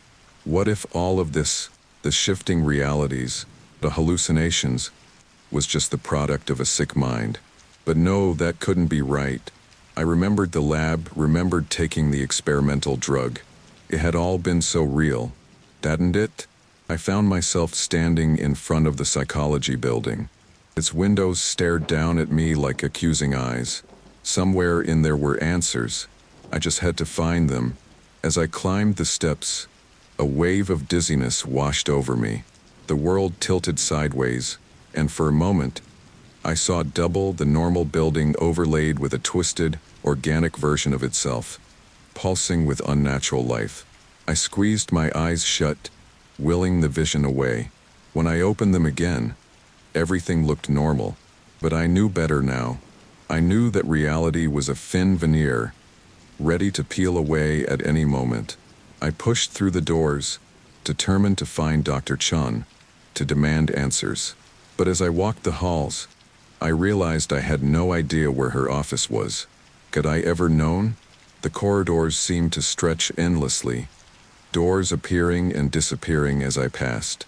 Hello, I called out, my voice echoing strangely. Is anyone here? Dr. Chun. No answer came. The building seemed deserted, though I could have sworn I heard whispers just at the edge of hearing, always fading when I tried to focus on them. I turned a corner and found myself face to face with myself. Another Mike, standing there with a sad smile on his face. You're still fighting it, aren't you? He said, his voice an eerie echo of my own. I backed away, my heart pounding. You're not real, I said. You can't be real. The other Mike shook his head. I'm as real as you are, as real as any of this is. When are you going to accept that there's no waking up from this? This is our reality now. No, I said, my voice breaking. I won't accept that. I can't. He reached out, his hand shimmering and distorting as it neared me. You don't have a choice, Mike. The sooner you accept it, the easier it will be. I turned and ran, not caring where I was going, just needing to get away. I burst through a door and found myself back outside, the cold air shocking my system. As I stood there, gasping for breath, I realized a terrible truth. I had no idea how to fix this. I didn't know how to wake up, how to get back to reality. If there even was a reality to get back to anymore. All I knew was that I couldn't give up. I couldn't accept this fractured, ever-changing world as my new normal. Somehow, someway, I had to find a way back. As the sun began to set, casting long shadows across the campus, I made a silent vow to myself. I would find answers. I would find a way out of this nightmare, no matter what it took. The library loomed before me, its Gothic architecture casting long shadows in the fading light. I stood at the base of the stone steps, my resolve wavering. This was my last hope, my final attempt to make sense of the madness that had become my life. I took a deep breath, steeling myself, and climbed the steps. The heavy wooden doors creaked open, the sound echoing ominously in the quiet evening air. Inside, the library was a cavern of knowledge, rows upon rows of books stretching as far as the eye could see. At first glance, everything seemed normal. Students hunched over textbooks, the soft glow of laptop screens illuminating tired faces. But as I walked deeper into the stacks, the familiar began to warp and shift. Book titles blurred and rearranged themselves as I passed. The floor beneath my feet seemed to undulate, like walking on the deck of a ship in choppy seas. And in the corners of my vision, shadows moved with a life of their own. I shook my head, trying to focus. I was here for a reason. I needed to find information on the dream study, on Dr. Chun, on anything that might explain what was happening to me. As I rounded a corner, I nearly collided with the librarian pushing a cart of books. She looked up at me, her eyes widening in recognition. "Mr. Thompson?" she said, her voice a hushed whisper. "I didn't expect to see you here." I blinked, taken aback. "Do I know you?" She smiled, but it didn't reach her eyes. "Oh, we've met before. Many times. You just don't remember." A chill ran down my spine. "What do you mean? Who are you?" The librarian's form seemed to flicker, like a faulty hologram. For a split second, I saw Dr. Chen's face superimposed over hers. "I'm the keeper of knowledge," she said, her voice taking on an otherworldly echo. "And you, Mr. Thompson, are seeking dangerous truths." I backed away, my heart pounding. "I just want answers. I need to know what's happening to me." She tilted her head, studying me with an unnerving intensity. "Very well. The answers you seek are in the restricted section. But be warned, knowledge comes at a price." Before I could respond, she turned and walked away, her form dissolving into the shadows between the bookshelves. I stood there for a moment, trying to process what had just happened. Was that real, or just another hallucination? At this point, I wasn't sure I could tell the difference anymore. Shaking off my unease, I made my way to the back of the library, where a sign marked "Restricted Section" hung over a locked gate. To my surprise, the gate swung open at my touch, as if it had been waiting for me. The restricted section was a maze of tall, ancient-looking bookshelves. The air was thick with the musty smell of old paper and something else, something electric, like the air before a storm. As I wandered deeper into the maze, the bookshelves seemed to shift and move, rearranging themselves around me. Panic began to rise in my throat. I was lost, trapped in this labyrinth of knowledge. Just as I was about to turn back, a book caught my eye. Its spine glowed with an otherworldly light, and as I pulled it from the shelf, I saw its title, "The Nature of Reality and Dreams" by V. Chun. My hands shook as I opened the book. The pages were filled with dense text and bizarre diagrams that seemed to move and shift as I looked at them. I began to read, my eyes widening with each passage. The boundary between dreams and reality is far more permeable than we once believed. One section read, "With the right chemical compounds, we can create a state of heightened awareness where the mind can shape reality itself." I flipped through the pages frantically, searching for something, anything that could help me. And then I saw it, a familiar chemical formula, the same one I remembered seeing in the lab before taking the experimental drug. "This compound," the text read, "allows the subject to enter a state of lucid dreaming while awake. However, prolonged exposure can lead to a complete breakdown of the barriers between dream and reality, resulting in a state we call reality flux." Reality flux. The words seemed to burn themselves into my brain. Was this what was happening to me? As I read on, the world around me began to shift and work more dramatically.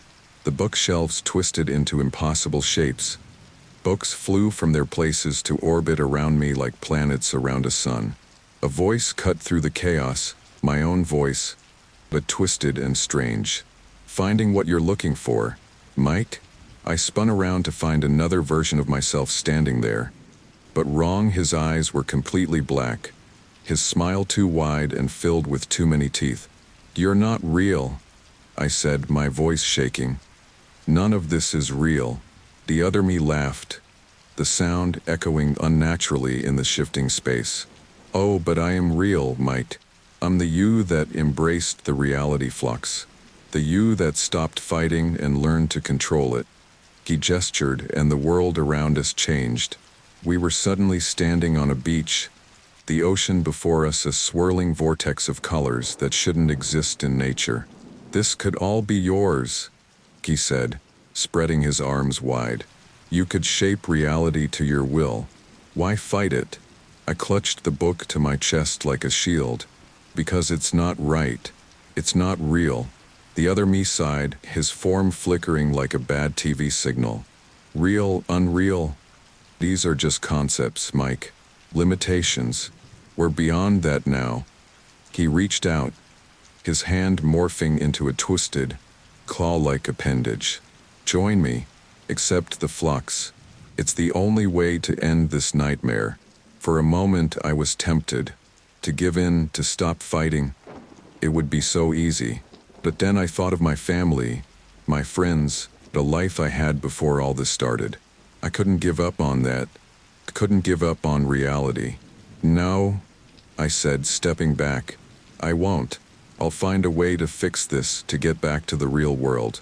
The other me's face contorted with rage, his form growing larger, more monstrous. There is no going back, he roared, his voice shaking the very fabric of this dream world. This is what you are now. I turned and ran, clutching the book to my chest. The world blurred around me, shifting from the beach to the library to places I didn't recognize. Alien landscapes, impossible cities, voids filled with swirling colors. I ran until my lungs burned and my legs felt like lead. When I finally stopped, gasping for breath, I found myself back in my dorm room. The book was still in my hands, solid and real. Jason was there, looking at me with a mixture of concern and fear. Mike, where have you been? I've been worried sick. I looked at him, really looked at him, trying to gauge if he was real or just another figment of this twisted reality. Jason, I said, my voice hoarse, I need your help. I think I know what's happening to me. I opened the book, showing him the passages about reality flux. As I explained what I'd learned, his expression grew more and more troubled. Mike, he said slowly, this is crazy. You know that, right? There's no such thing as reality flux. This book, it can't be real. I felt a flash of anger. It is real. I found it in the library. Not. It's right here. But as I held out the book, its pages began to blur and shift. The text rearranged itself before our eyes, becoming nonsensical strings of symbols and shapes. Jason took a step back, his face pale. Mike, I think you need help. Real help. Maybe we should call your parents or the campus health center. I shook my head violently. No, you don't understand. They're part of it. They're trying to keep me trapped in this flux state. Listen to yourself, Jason pleaded. Do you have any idea how you sound right now? As he spoke, I saw his form flicker, just for a moment. Was he real, or just another manifestation of the flux, trying to keep me from the truth? I backed away, clutching the book like a lifeline. I'm sorry, Jason. I can't trust anyone right now. Not even you. Before he could stop me, I bolted from the room. I ran through the dorm hallways, down the stairs, and out into the night. The campus around me shifted and warped, buildings growing and shrinking, paths twisting into impossible shapes. But I kept running, the book clutched to my chest. I had found a piece of the puzzle, a clue to what was happening to me. It wasn't much, but it was a start. As I ran, a plan began to form in my fractured mind. I needed to find Dr. Chun, the real Dr. Chun, not these phantoms that kept appearing. She was the key to all of this. She could help me end this nightmare. The night sky above me swirled with impossible colors, and in the distance, I could hear the mocking laughter of my other self. But I pushed on, driven by a desperate hope. Somewhere out there were answers. Somewhere out there was a way back to reality, and I would find it no matter what it took. The world around me had become a kaleidoscope of fractured realities. Days and nights blurred together, each moment bleeding into the next with no rhyme or reason. I couldn't remember the last time I'd slept, truly slept, not just fallen into the swirling vortex of dreams and hallucinations that now constituted my existence. I found myself wandering the streets of Boston, though the city was a far cry from the one I once knew. Skyscrapers twisted into impossible shapes, their windows eyes that followed my every move. The sidewalks beneath my feet rippled like water, and every so often, I'd see faces pressing up from below, mouths open in silent screams. A nearby clock tower chimed, the sound distorting and echoing unnaturally. I looked up to see the hands spinning wildly, moving backwards and forwards, sometimes stopping altogether. Time had lost all meaning. "Hey, buddy, you okay?" A voice cut through my daze. I turned to see a police officer approaching, his face a mask of concern. But as he drew closer, his features began to shift and blur. "Stay back," I shouted, stumbling away. "You're not real. None of this is real."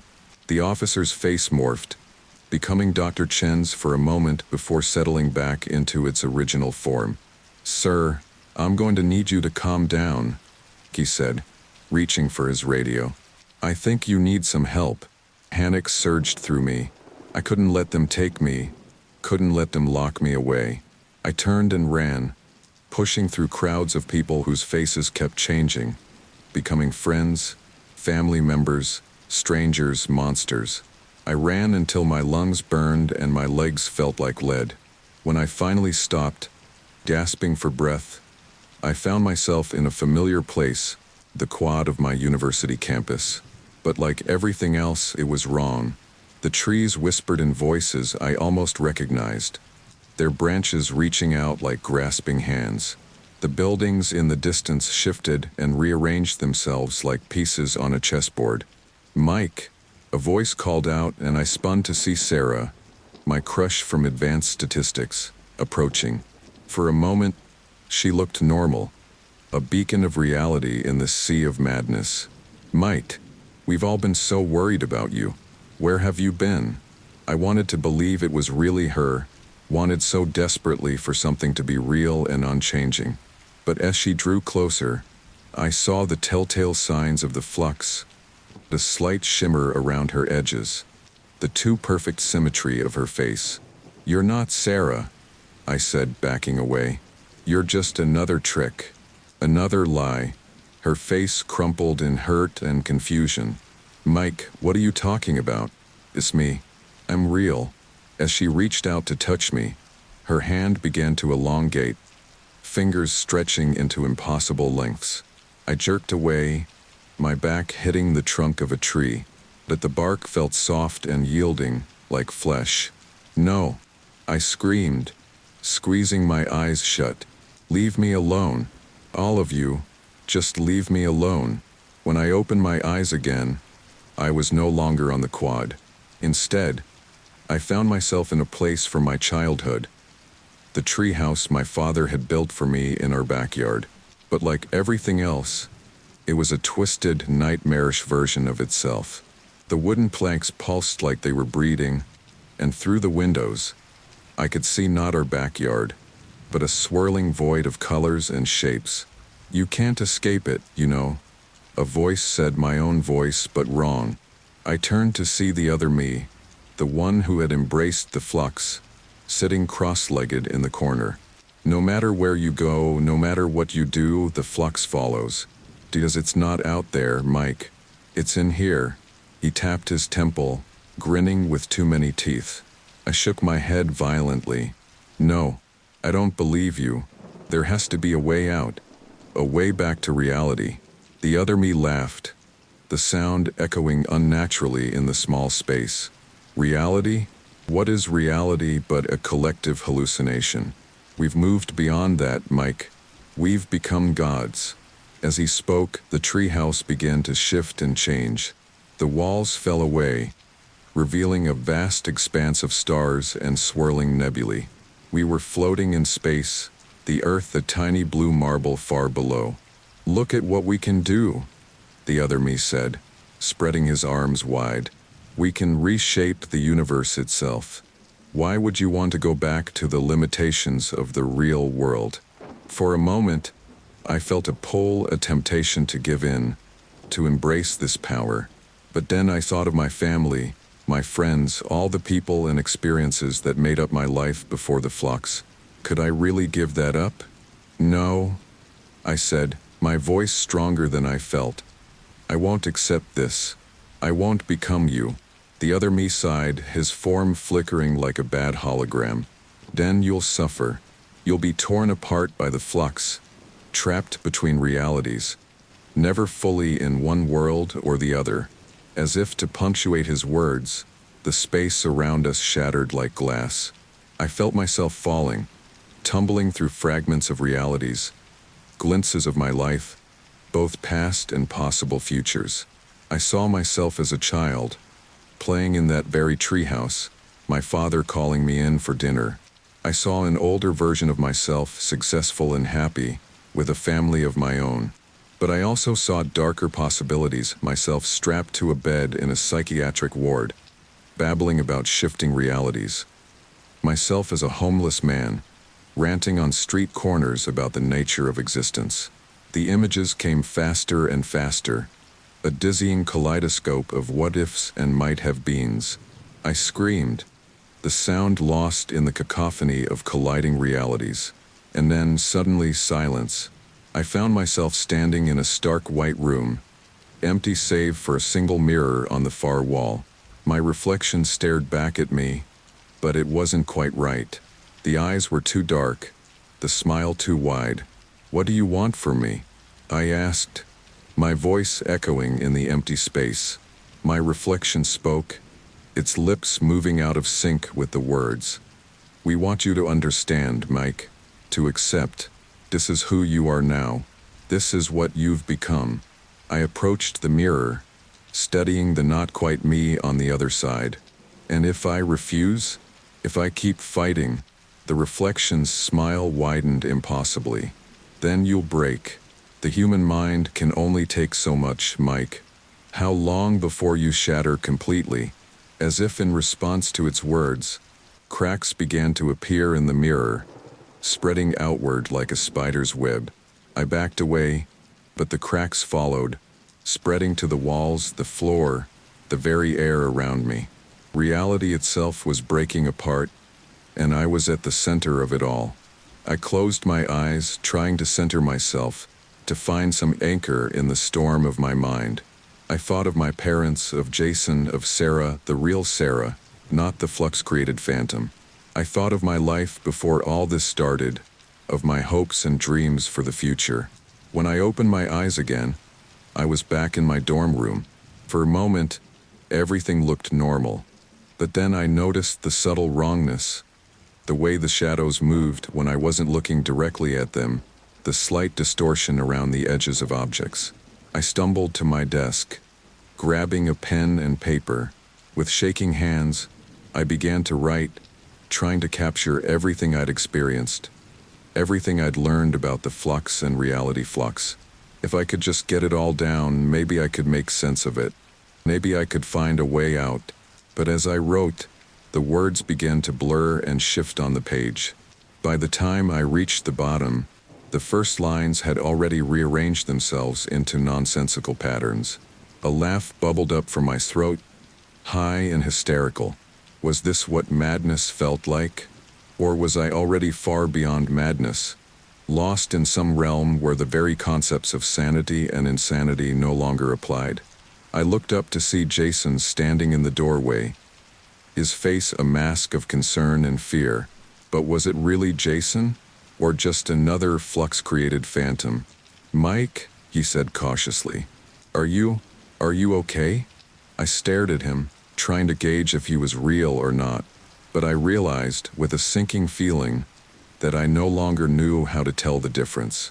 "I don't know," I said, my voice barely above a whisper. "I don't know anything anymore." As Jason stepped into the room, his form seemed to flicker and distort. The walls behind him began to melt, revealing swirling vortexes of color and light. I closed my eyes, pressing my hands against my temples. "Make it stop," I muttered. "Please, someone, make it stop." But there was no answer, only the sound of reality cracking around me, and the knowledge that I was trapped in a nightmare of my own making, a nightmare from which there might be no awakening. The world shattered around me, fragments of reality spinning into a vortex of color and sound. I felt myself falling, tumbling through an endless void.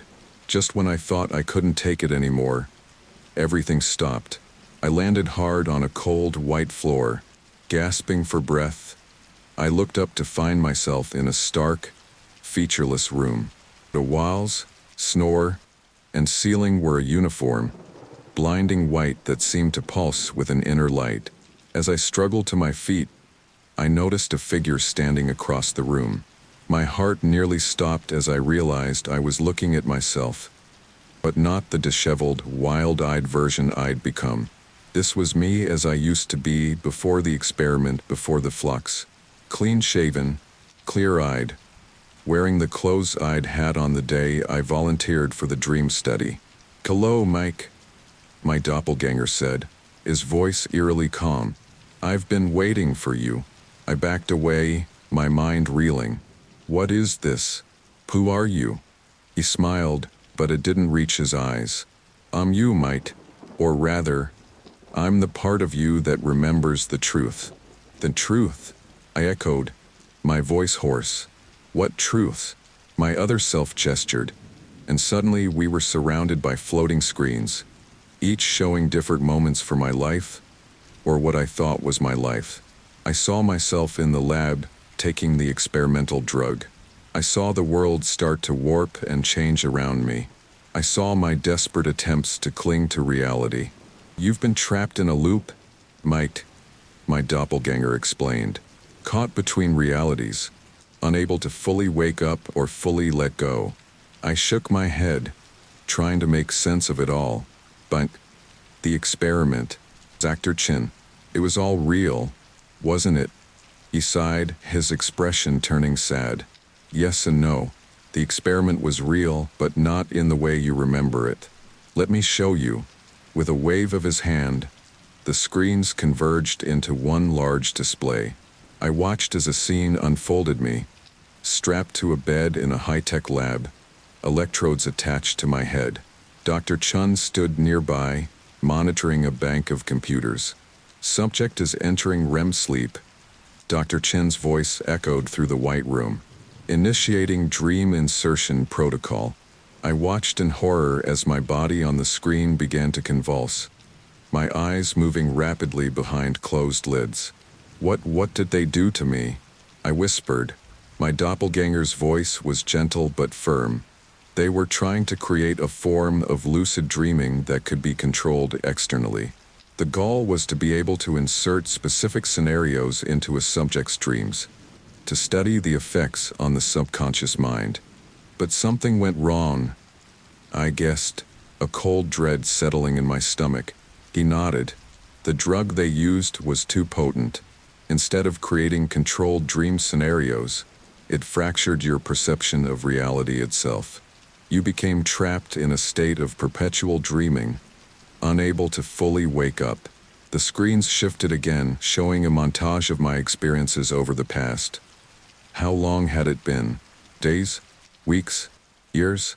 I saw myself wandering through twisted versions of Boston, confronting nightmarish entities, desperately trying to make sense of a world that constantly shifted and changed.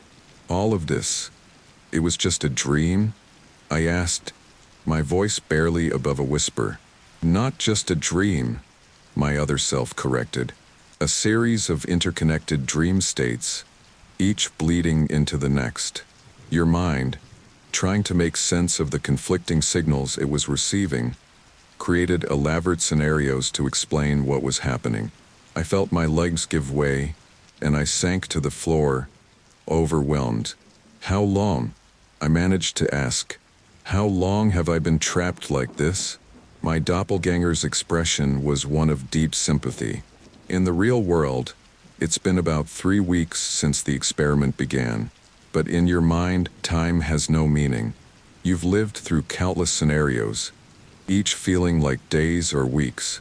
I buried my face in my hands, trying to process this revelation. Everything I'd experienced, everything I'd been through, it was all a product of my own fractured psyche. Why are you telling me this now? I asked, looking up at my other self. Why didn't you appear before? He knelt down beside me, his form flickering slightly. Because you weren't ready to hear it. Your mind was too fragmented, too lost in the flux. But now you're finally starting to break through. You're on the verge of waking up, Mike. As he spoke, the white room around us began to shimmer and distort. I could hear distant voices, muffled as if coming from underwater. What's happening? I asked, panic rising in my throat. You're waking up, my doppelganger said, his form becoming more translucent by the second. But remember, Mike, waking up is just the first step. The real challenge will be staying awake. Before I could ask what he meant, the white room dissolved completely. I felt a sensation of rising, as if I was floating up from the depths of a deep ocean. With a gasp, I opened my eyes. The world around me was blurry, out of focus. I blinked hard, trying to clear my vision. Slowly, shapes began to form. I was in a hospital room, the beeping of monitors filling the air, and 4 drip was attached to my arm, and electrodes were still stuck to my forehead. He's awake, I heard someone shout. Suddenly, the room was a flurry of activity. Doctors and nurses swarmed around me, checking vital signs, shining lights in my eyes. Through the chaos, I saw a familiar face, Dr. Chun, looking haggard and worried. When our eyes met, I saw a mix of relief and guilt wash over her features. Mr. Thompson, she said, approaching my bedside. Can you hear me? Do you know where you are? I tried to speak, but my throat was dry and raw. A nurse held a cup of water to my lips, and I drank greedily. Hospital, I managed to croak out. The experiment. What happened? Dr. Chun exchanged a glance with one of the other doctors before turning back to me. There were complications with the study. You've been in a coma-like state for the past 3 weeks. We were beginning to fear you might never wake up. As she spoke, I felt a wave of dizziness wash over me. The room seemed to ripple for a moment, the faces around me blurring and distorting. I squeezed my eyes shut, willing the sensation away. When I opened them again, everything looked normal. But a seed of doubt had been planted in my mind. Was this real, or just another layer of the dream? How can I be sure? I asked, my voice trembling. How can I know this is really real? Dr. Chen's expression softened. I understand your confusion, Mr. Thompson. The drug we used, it had some unexpected effects on your brain chemistry. It may take some time for you to fully acclimate to reality again. As if on cue, the door burst open. My parents rushed in, their faces a mix of joy and concern. My mother's eyes were red from crying, and my father looked like he had aged years in the weeks I'd been under. Michael, my mother cried, rushing to my bedside. Ban, thank God you're awake. As they embraced me, their touch felt real, solid. The scent of my mother's perfume, the rough stubble on my father's cheek. These were details my mind couldn't have invented. Could it? But even as I tried to take comfort in their presence, I couldn't shake the lingering doubt. The memory of countless false awakenings, of reality bending and breaking around me, was still too fresh. "I'm sorry," I said, pulling away from their embrace. I need some time to process everything." My parents exchanged worried glances but nodded understanding. Dr. Chun ushered them out, promising they could return soon. Left alone in the quiet hospital room, I tried to ground myself in the details around me. The scratchy feel of the hospital gown, the antiseptic smell in the air, the steady beep of the heart monitor. All of it felt real. But then again, so had many of my dreams. I closed my eyes, taking deep breaths. "This is real," I muttered to myself. "This has to be real." But even as I said it, I heard my doppelganger's warning echoing in my mind. The real challenge will be staying awake. I opened my eyes, staring at the stark white ceiling above me. It looked so similar to the room where I'd confronted my other self. For a moment, I could have sworn I saw it ripple and distort. A chill ran down my spine as I realized the truth. I might be awake, but the nightmare was far from over. The line between dream and reality had been irrevocably blurred, and I had no idea how to bring it back into focus. As the day faded into night, I lay awake, afraid to close my eyes, afraid that if I did, I might slip back into that world of flux and chaos, afraid that this reality, too, might prove to be just another illusion. The road to recovery, I realized, would be long and fraught with uncertainty, but I was determined to find my way back to a stable reality, if such a thing still existed for me. With that resolve, I settled in for a long night of wakefulness, watching the shadows for any sign of movement, any hint that this world might dissolve around me once again. The hospital room was bathed in the soft glow of early morning light. I hadn't slept, too afraid of slipping back into the nightmare realm that had been my home for what felt like an eternity. My eyes burned with exhaustion, but I forced them to stay open, scanning the room for any sign of distortion or unreality. A nurse entered, her footsteps echoing in the quiet room. "Good morning, Mr. Thompson," she said, her voice cheerful but tinged with concern. "Did you manage to get any sleep?" I shook my head, my voice hoarse from disuse. "No," a chant. "Not yet." She frowned, checking my vitals. "You need rest to recover, Mr. Thompson. Perhaps we could give you something to help you sleep." The mere thought of being drugged sent a jolt of panic through me. "Lo!" I shouted, more forcefully than I intended. The nurse jumped, startled by my outburst. "No drugs," I said more calmly. "Please, I can't risk it." She nodded, though I could see the worry in her eyes. "All right, but try to relax if you can. Dr. Chun will be by shortly to check on you." As she left, I took a deep breath, trying to center myself. I needed to stay calm, to stay focused, but it was getting harder by the minute.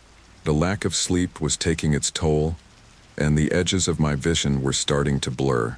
A knock at the door jolted me from my thoughts. Dr. Chun entered, her face a mask of professional concern. "Mr. Thompson," she said, approaching my bed. "How are you feeling this morning?" I laughed, the sound harsh and bitter. "How am I feeling?" And terrified to close my eyes. I'm not sure if anything I'm seeing or experiencing is real. "How do you think I'm feeling?" Dr. Chen's expression softened. She pulled up a chair and sat beside my bed. "I understand your fear, Michael. What you've been through. It's unprecedented. We're in uncharted territory here." "What exactly happened?" I asked, sitting up straighter. "I need to know everything." She sighed, rubbing her temples. "The drug we used in the study, it was designed to induce a state of lucid dreaming. The goal was to allow subjects to consciously shape their dream environments, to study the effects on the subconscious mind. But something went wrong," I prompted. Dr. Chen nodded. The drug was more potent than we anticipated. Instead of creating a controllable dream state, it fractured your perception of reality itself. Your mind became trapped in a loop of interconnected dream states, each bleeding into the next. As she spoke, I felt a wave of dizziness wash over me. The room seemed to ripple and distort, Dr. Chen's face blurring at the edges. I squeezed my eyes shut, willing the sensation away. "Mr. Thompson? Michael?" Dr. Chen's voice sounded distant, echoing strangely. "Are you all right?" I opened my eyes to find her leaning over me, her face etched with concern. The room had stabilized, but a seed of doubt had been planted. Was this real, or just another layer of the dream?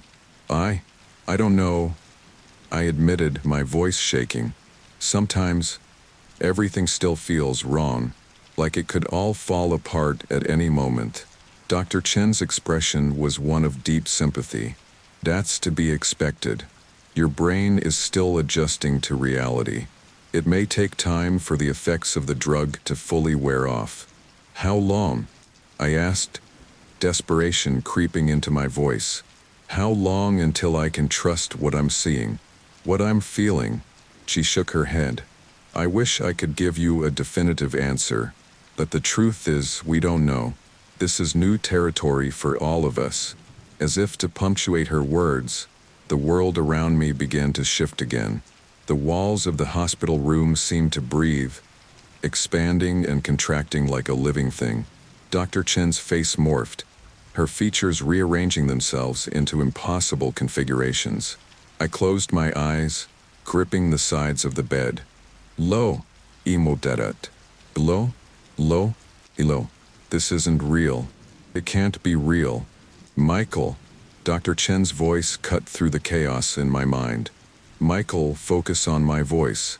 You're safe. You're in the hospital. This is real." I forced my eyes open. The room had stabilized again, but the lingering doubt remained. Dr. Chen was watching me with a mixture of concern and scientific curiosity. "What just happened?" she asked, her voice gentle but probing. I described the distortions, the feeling of unreality that had washed over me.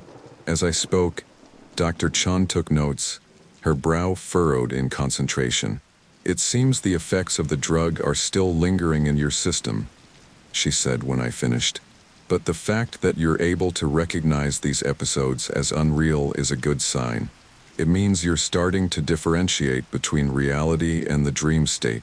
A spark of hope ignited in my chest. "So, I'm getting better?" Dr. Chen nodded cautiously. "I believe so, but recovery will take time and effort. We need to work on grounding you in reality, on strengthening your ability to recognize and resist these episodes." Over the next few hours, Dr. Chen guided me through a series of exercises designed to anchor me in the present moment. We focused on sensory details, the texture of the hospital sheets, the taste of water, the sound of my own heartbeat. Each time I felt reality start to slip, she encouraged me to concentrate on these tangible sensations. As the day wore on, I found myself growing more confident in my ability to distinguish reality from hallucination. The episodes of distortion became less frequent, less intense. For the first time since waking up, I began to feel a glimmer of hope. But as night fell, bringing with it the prospect of sleep, my anxiety returned full force. "What if I slip back?" I asked Dr. Chen, unable to keep the fear from my voice. "What if I close my eyes and wake up back in that nightmare world?" She placed a reassuring hand on my arm. "Remember the exercises we practiced. If you find yourself in a dream state, focus on those sensory details. They'll help you recognize it for what it is." I nodded, though doubt still gnawed me. As Dr. Chen prepared to leave for the night, a thought struck me. "Wait," I called out. In the dream, there was a buck, about something called reality flux. Was any of that real? Dr. Chen paused at the door, her expression unreadable. Reality flux was a theoretical concept we were exploring in our research. The idea that reality itself could be malleable under certain conditions. But it was just a theory, nothing more. As she left, her words echoed in my mind. Just a theory. But hadn't I experienced it firsthand? Hadn't I lived through countless realities, each as vivid and real as the last? That night, as I lay in the darkness of my hospital room, I made a decision. I couldn't keep running from sleep, couldn't keep fighting against my own mind. If I was ever going to recover, I needed to face my fears head-on. Taking a deep breath, I closed my eyes and allowed myself to drift off. Immediately, I found myself in a familiar landscape, the twisted, ever-changing world of my dreams. But this time, something was different. I was aware, conscious in a way I hadn't been before. As the world shifted and warped around me, I focused on the techniques Dr. Chun had taught me. I concentrated on the feel of my own breath, the sensation of my feet on the ground. Slowly, the chaos began to recede. I realized with a start that I was in control. This was my mind, my creation, and if I could create it, I could shape it. With newfound determination, I began to navigate through my dreamscape. I confronted my fears, faced down the nightmarish entities that had haunted me. Each victory, no matter how small, made me stronger. As I pushed deeper into the recesses of my subconscious, I found myself back in the stark white room where I had confronted my other self. But this time I wasn't afraid. I understand now, I said to the empty room. This is part of me. All of it, the fear, the confusion, the flux. It's all part of who I am. As if in response to my words, the room began to dissolve. But instead of the usual chaos, I felt a sense of peace washing over me. The boundaries between dream and reality blurred, but not in a frightening way. Instead, I felt a sense of integration, of wholeness. I opened my eyes to find sunlight streaming through the hospital window. For the first time in what felt like an eternity, I felt truly awake. The world around me was solid, real, unchanging. Dr. Chun entered, her eyes widening as she saw me.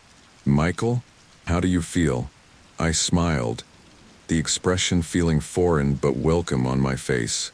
I feel whole, like I finally found my way back. As I recounted my experience, Dr. Chun listened with rapt attention. When I finished, she sat back, a look of wonder on her face. "You've done it, Michael," she said softly. "You've integrated your experiences, reconciled the dream world with reality. This is unprecedented." I nodded, feeling a sense of accomplishment but also a lingering uncertainty. "So what happens now?" Dr. Chen's expression turned serious. "Now we work on rebuilding your life, on helping you readjust to the real world. It won't be easy. You've been through a traumatic experience and there may be lasting effects, but I believe you have the strength to overcome this." As she spoke, I felt a renewed sense of purpose. The journey ahead would be challenging, but for the first time since this all began, I felt ready to face it. The nightmare wasn't over and not completely, but I had found my way back to reality, and I was determined to stay anchored in it, no matter what challenges lay ahead. As I looked out the window at the bustling world beyond, I made a silent vow to myself. I would not let this experience define me. Instead, I would use it to grow stronger, to appreciate the beauty and solidity of the real world in a way I never had before. The final push had brought me back from the brink. Now it was time to start living again. The harsh fluorescent lights of the hospital room flickered to life, jolting me from a fitful sleep. For a moment, panic gripped me as I struggled to orient myself.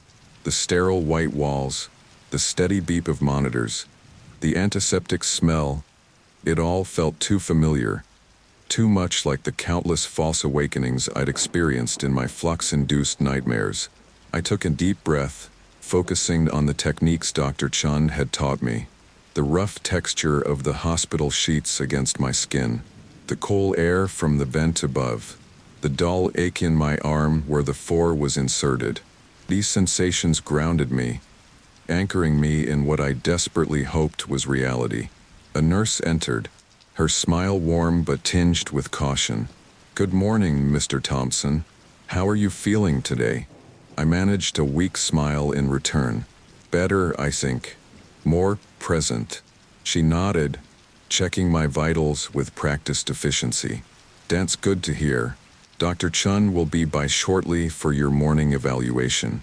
And you have some visitors eager to see you. If you're up for it, of course." Visitors. The word sent a jolt of both excitement and anxiety through me. "My parents. Yes, and a friend of yours. Jason. I believe his name is Jason." The name brought a flood of conflicting emotions. How much did he know about what had happened to me? How much could I tell him without sounding completely insane? Before I could dwell on it further, Dr. Chun entered the room, her face a mask of professional concern. "Good morning, Michael. I hear you're feeling more grounded today." I nodded, sitting up straighter in the bed. "I think so. The techniques you taught me, they're helping." But, she prompted, holding up a chair beside my bed. I hesitated, trying to find the right words. Sometimes it still feels fragile, like reality could shatter at any moment. "Is that normal?" Dr. Chen's expression softened. "Given what you've been through, it's entirely understandable. Your mind is still healing, still learning to trust its own perceptions again. It will take time, but each day should bring more stability." As she spoke, I noticed something odd, a slight shimmer in the air behind her, like heat waves rising from hot pavement. I blinked hard, willing it away, but it persisted. "Michael." Dr. Chen's voice seemed to come from far away. "Are you with me?" I forced myself to focus on her face, on the solid reality of her presence. "Sorry, I thought I saw something. It's gone now." She leaned forward, her gaze intense. "Tell me about it. Every detail is important for your recovery." I described the shimmer, the momentary sense of unreality. As I spoke, Dr. Chun took notes, her brow furrowed in concentration. "It seems you're still experiencing some residual effects," she said when I finished. "But the fact that you're able to recognize and describe these episodes is a very good sign. It means you're maintaining a grasp on reality, even when your perceptions try to trick you." Her words were reassuring, but a nagging doubt remained. How long will this last? Will I ever be normal again? Dr. Chun set aside her notepad, her expression serious. "Michael, I want you to understand something. What you've been through, it's unprecedented. We're in uncharted territory here. Normal might look different for you now, but that doesn't mean you can't lead a full, meaningful life." As she spoke, I felt a mix of emotions wash over me: fear, hope, determination. "So what's next?" I asked, my voice stronger than I felt. "We'll continue with your therapy, both here and on an outpatient basis once you're discharged. It's going to be a long road, but I believe you have the strength to navigate it." She paused, a small smile touching her lips. "And you won't be alone. Your family and friends are here to support you. Speaking of which, are you ready for some visitors?" I took a deep breath, steeling myself. "I think so. Yes." Dr. Chen nodded and stood. "I'll send them in. Remember, if it gets overwhelming, you can ask them to leave at any time. Your recovery is the priority here." As she left, I tried to prepare myself for the reunion, but nothing could have readied me for the rush of emotion I felt when my parents walked through the door. My mother's eyes were red-rimmed from crying, and my father looked like he had aged years in the weeks I'd been under. They approached the bed cautiously, as if afraid I might disappear if they moved too quickly. "Michael," my mother breathed, reaching out to touch my face. "Oh, my baby." We were so worried. I leaned into her touch, surprised by how real and solid it felt. "I'm sorry," I said, my voice cracking. "I'm so sorry for putting you through this." My father placed a hand on my shoulder, his grip firm and grounding. "You have nothing to apologize for, son. We're just glad you're back with us." As we talked, I felt a sense of normalcy returning. The familiar cadence of my mother's voice, the way my father cleared his throat before saying something important. These were details my flux-addled mind could never have invented.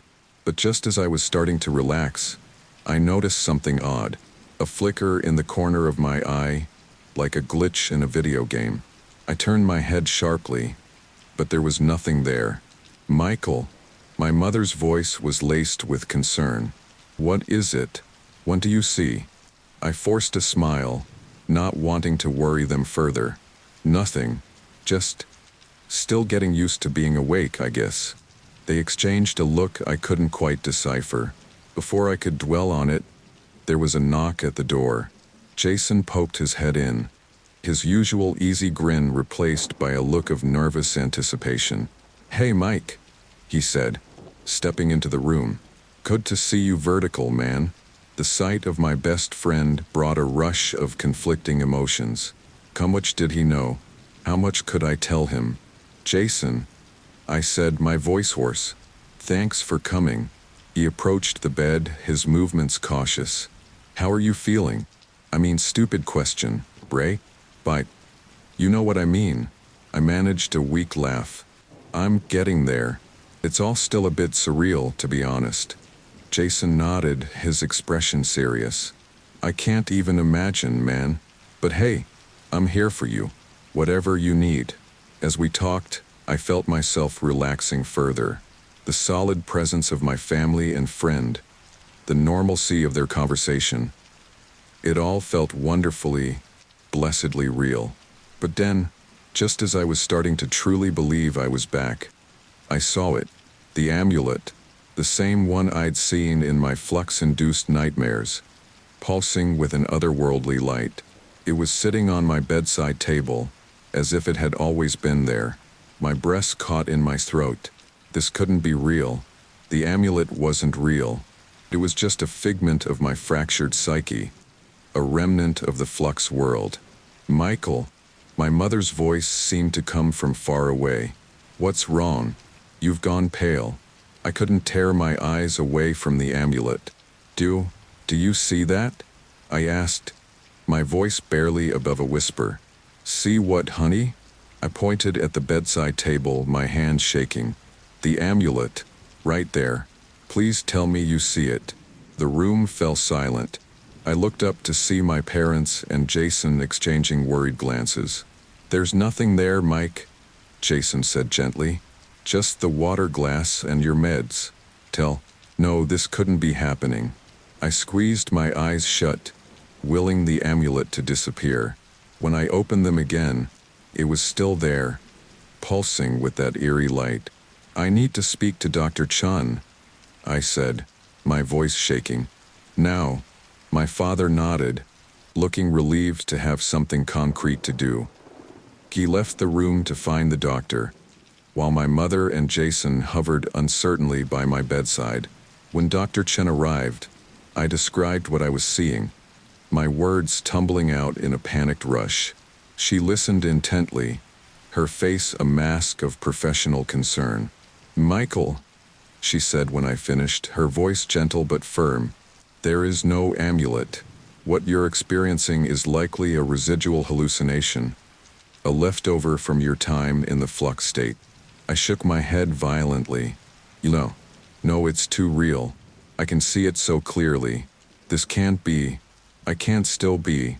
The realization hit me like a physical blow. What if I had never truly woken up? What if this was just another layer of the dream, more convincing than the others but still not reality? As if triggered by my doubt, the world around me began to ripple and distort. The walls of the hospital room seemed to breathe, expanding and contracting like a living thing. My parents' and Jason's faces blurred, their features rearranging themselves into impossible configurations. "No," I muttered, gripping the sides of the bed. "Below? Below? Below. This isn't real. None of this is real." I could hear Dr. Chen's voice, distorted and echoing as if coming from underwater. "Michael, focus on my voice. You're safe. This is real. Fight it." But how could I fight when I couldn't trust my own senses? How could I know what was real and what was just another illusion created by my fractured mind? As the room continued to warp and shift around me, I made a desperate grab for the amulet. My fingers closed around it, and I felt a jolt of energy course through my body. The world seemed to freeze for a moment, everything suspended in a state of flux. And then, like a rubber band snapping back into place, reality reasserted itself. The room stabilized, the faces of my loved ones coming back into focus. But something was different. There was a clarity to everything, a sharpness that hadn't been there before. I looked down at the amulet in my hand, its light pulsing in time with my heartbeat. "Michael," Dr. Chen's voice cut through my thoughts. "What just happened? What do you see?" I looked up at her, then at my parents and Jason. They were all watching me with a mixture of concern and fear. But behind that, I could see something else, a flicker of otherness, as if their true forms were hiding just beneath the surface. In that moment, I realized a terrible truth. The flux wasn't over. It might never be over. The line between dream and reality had been irrevocably blurred, and I was trapped in the middle, forever questioning what was real and what was illusion. As I clutched the amulet, its warmth spreading through my body, I made a decision. If I couldn't trust the reality presented to me, I would have to create my own. I would navigate this world of flux and uncertainty, using the amulet as my anchor. "I'm okay," I said, my voice steadier than I felt. I think I understand now." Dr. Chen leaned forward, her eyes intense. "Understand what, Michael?" I met her gaze, seeing the flicker of utterness behind her human facade. "That this is just the beginning. The real journey starts now." As the others exchanged worried glances, I closed my eyes, focusing on the pulsing energy of the amulet. The world around me began to shift and change, responding to my will. The dream wasn't over. It was only beginning anew, and this time I would be the one in control.